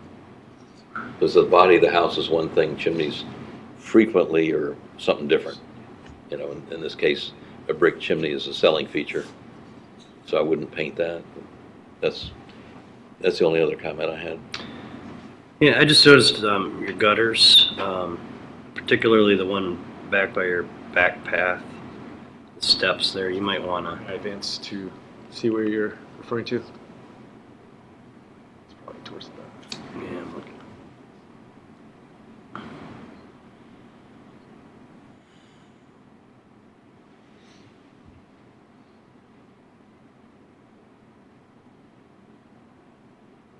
Yeah.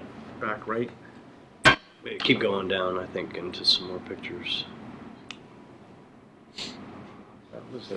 I got a zoomed in version here. I don't know what page I'm on.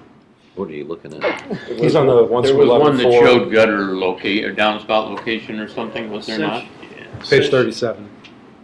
Page 37. Yeah. Essentially, Or right. somewhere around 39. Steps. I think you really need to look at that, because right now it looks like it's blasting out into your steps, which I don't think you're gonna like, and any future owners are like that. Don't obviously have that in this presentation. Be happy to see what. This photo's dated 11/6/17 in our packet, so maybe those aren't in this PowerPoint. I don't think they are. Oh, are they? Maybe these are staff photos. Are you looking at the? I'm looking at the PDF. Yeah, the PDF. It's not okay.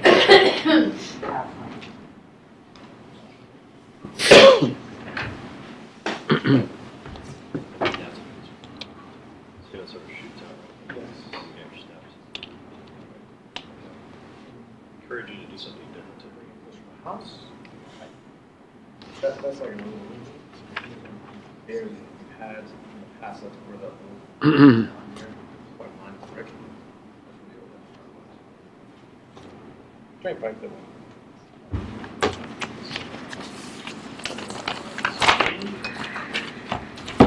I would just encourage you first to try to. I just, I mean,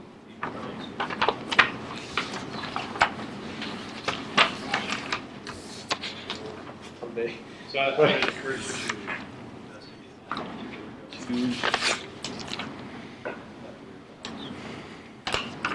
try to tie it into the existing. So there's the concern that water that comes out of there will erode or wash away. Yeah. Erosion and or may get back into your house or into your basement. Thank you for that. And I didn't look at all your gutters, but you might want to just look at the other ones too, just to make sure, for your sake.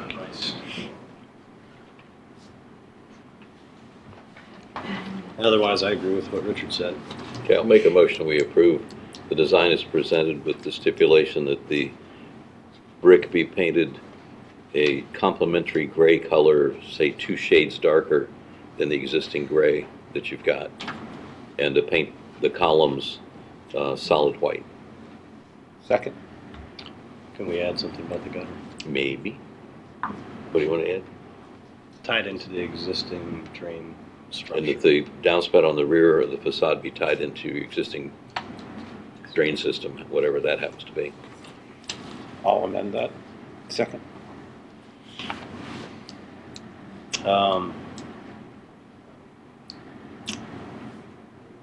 Should we allow staff to review the color? Would you be okay with Yeah, that? submit, if you would, submit the color that the gray, the top is now, and the complementary color you're going to put down below to staff. Beyond the Flintstone 452. So the new painting the brick. The new dark gray color for the brick. Submit that to staff with a sample of the Flintstone so they can see it together and approve it. Just before you paint it. Yes. Preferably. Just to make sure, sort of a final check. I'll accept that. Okay. Any other comments? All in favor? Aye. Opposed? Abstained? There you go. Thank you all. Good, thank you. very much. Thank you both. Thank you both for coming out tonight. All right. This is, this one. This one's coming up. Yeah. All right, Tall Oaks, please come forward. Nice jacket. Appreciate it. It's talking to me. No. All right, please tell us your names and address and who you represent.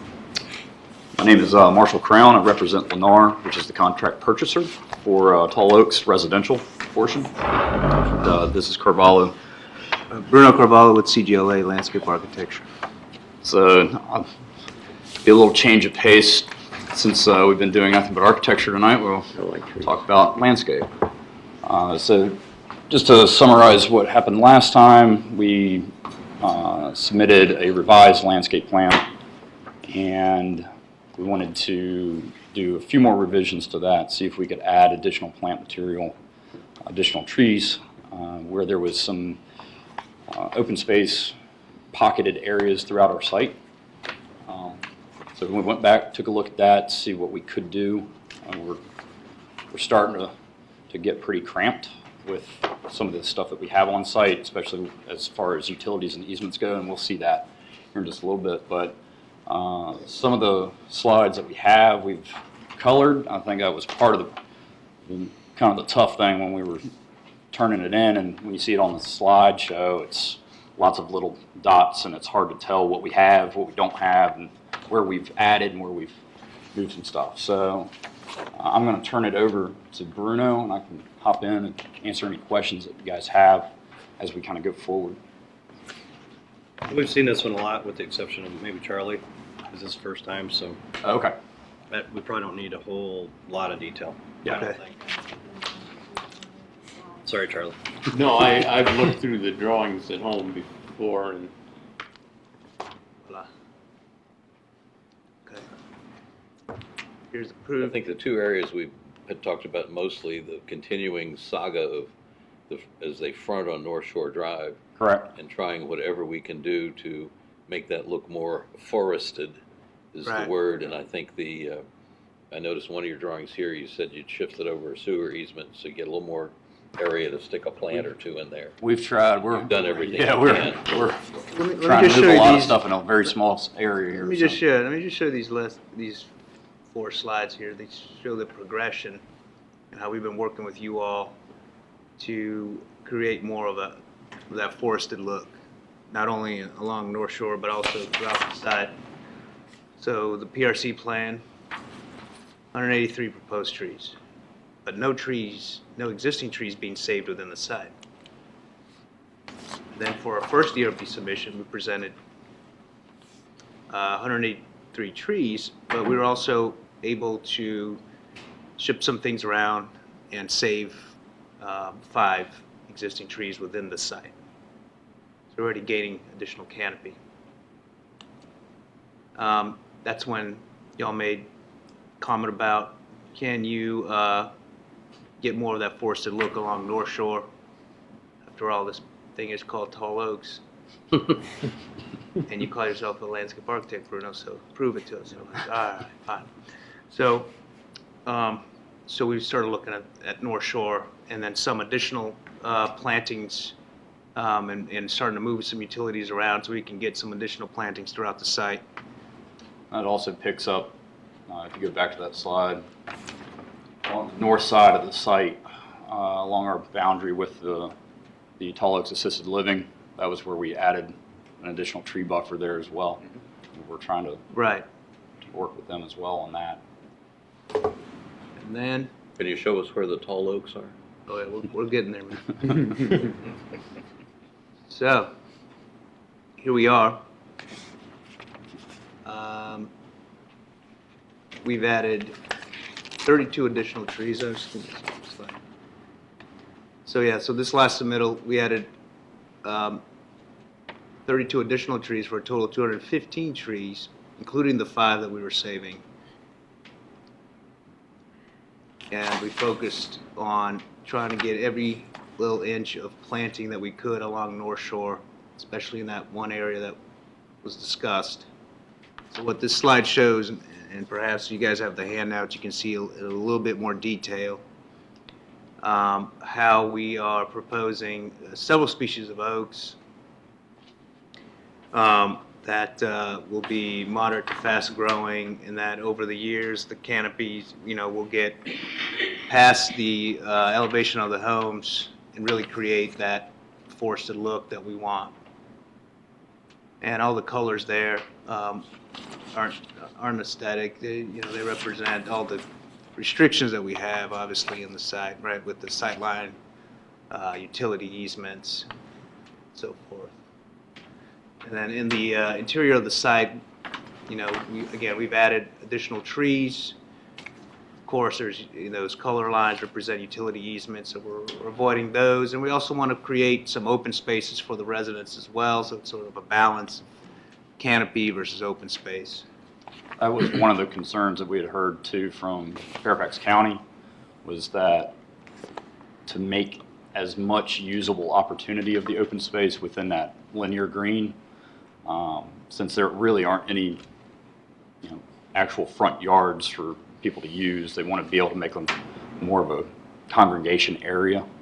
So we wanted to balance that with what we were planning tree-wise, but to still try to be able to allow enough open canopy that people can use that as a place-making area, a meeting area. Yeah.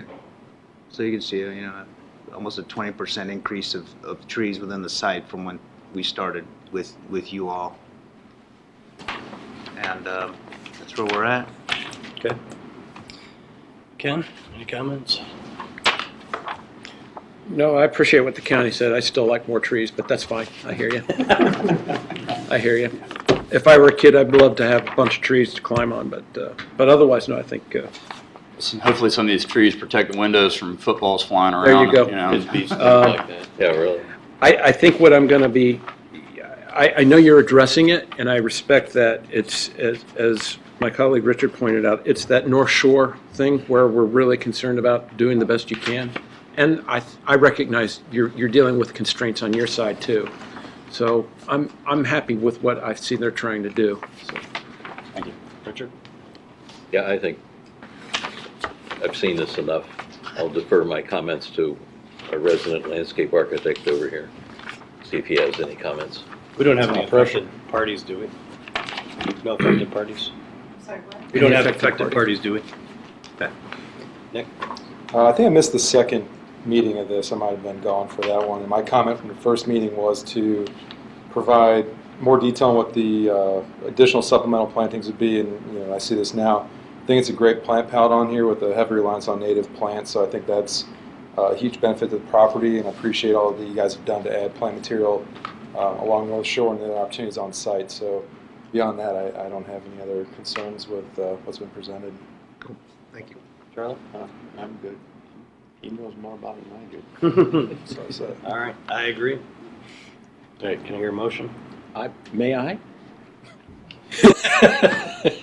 Move to approve the landscaping application as presented.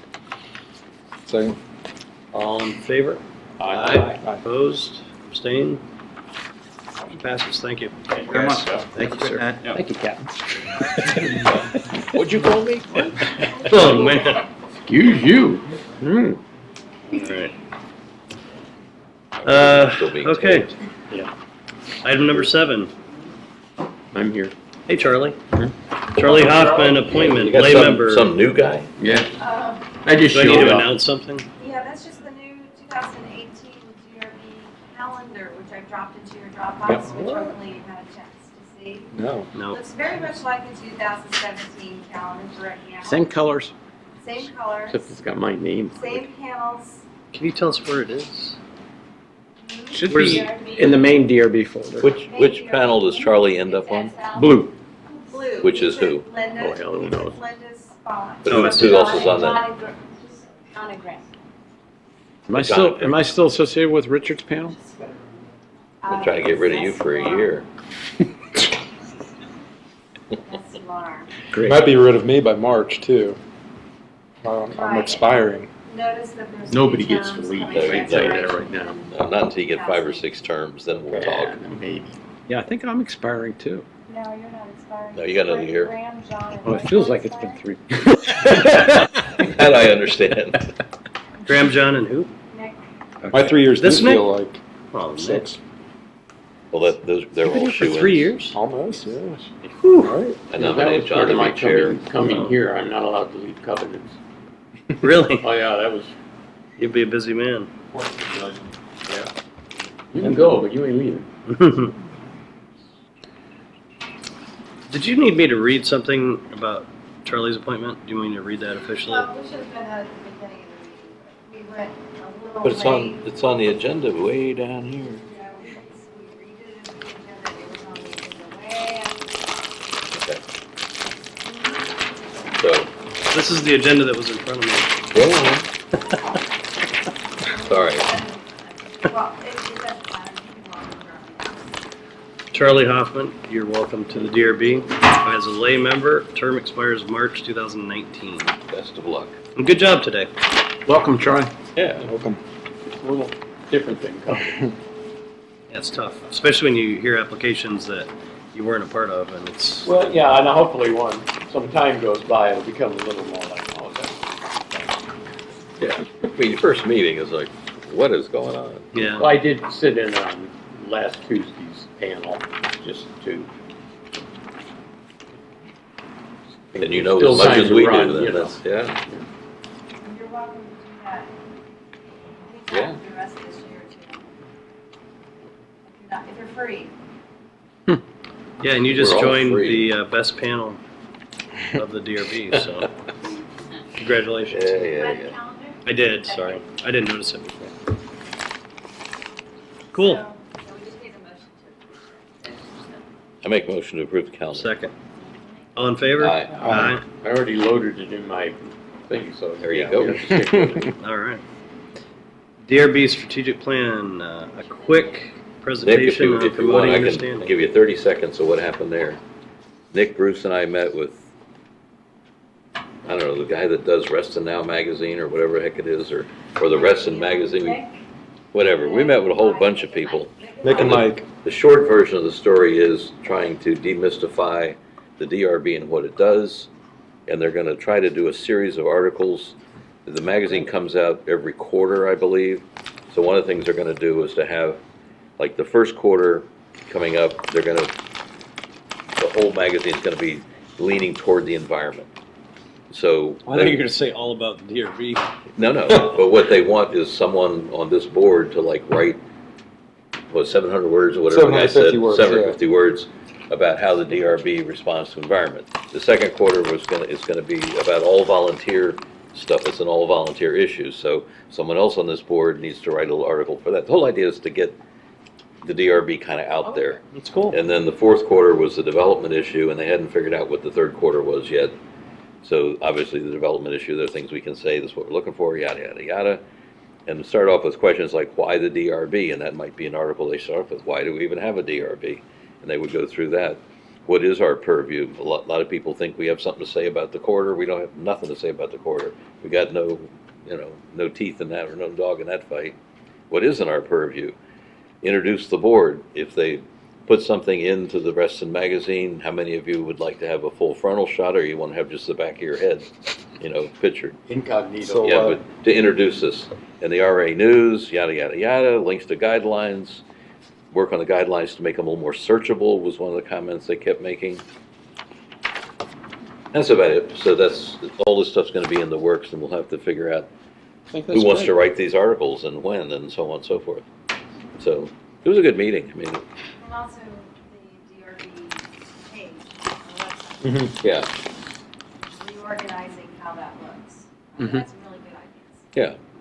And that was where, that's where they were going to do, like, here we are, like in the Reston magazine, they'll have like the whole RA board, and they wanted to kind of do that here, so they put faces on the mystery members of this board. With as much information as you want or lack of. Right.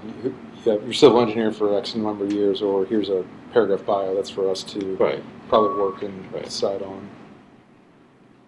I think those are all great ideas. Humanize the board. That's been one of my comments with the covenants from day one is, I don't think we're getting the word out to the members what we do and why we're here. Right. Yeah. Covenants Until it's has too the late. same problem. Yeah. That we really like to help you, not be the bad guys at the end. Right. And, probably true here too. Well, thank you for representing us. Yeah, that's great. Is there anything on the website that gives people without going through the whole DRB thing, that says something quick? Quick infographic. Yeah. It doesn't like exist. you need to submit an application if you want to do. There's no process graphic per se. At a higher level for major redevelopment and development, there is. It's rather detailed if you're a developer or something like that. I think the developers get it, but the problem, the But biggest for the problem lay member, yeah. is like these people that build stuff and either don't know or claim they don't know that they Well, need to submit. that's a great education thing. I mean, We'll get you on this committee with us. yeah. Well, I don't know. I just wonder if there's something on the website and or direct mailings every year to people to remind them to do this stuff, because. Well, think about it. We had six. To do so. Yeah. It's Decide which ones we want to focus on, yeah. and how often this group is planning on meeting, and how we can organize that so we keep it going. Yeah, there are a lot of things I think we discovered that staff has a lot of time on their hands. Yeah, so we're, they're gonna write articles and interview people. One of the things that is becoming popular within the neighborhoods, and I think the Reston board's aware of it, it's the new web app that's out there, Neighborhood something, I forget. Next door. Next door. Yeah. There are probably some social media scenarios that even a layperson could probably set up, but So you don't have to maintain it, but there are other ways we might be able to. You just have to join it, and then, Yeah. like, there's one in my neighborhood. Just point everybody there, and then maybe a few of us can every once in a while, or even our Facebook site. There are ways we can do this. Yeah. I make a motion for adjourn. Second. All in favor? I'm good. Aye. in favor. Thank you for your patience tonight, guys. I lost it. Yeah. Not No problem, Captain. Meeting adjourned. Thanks, Ken. Could have.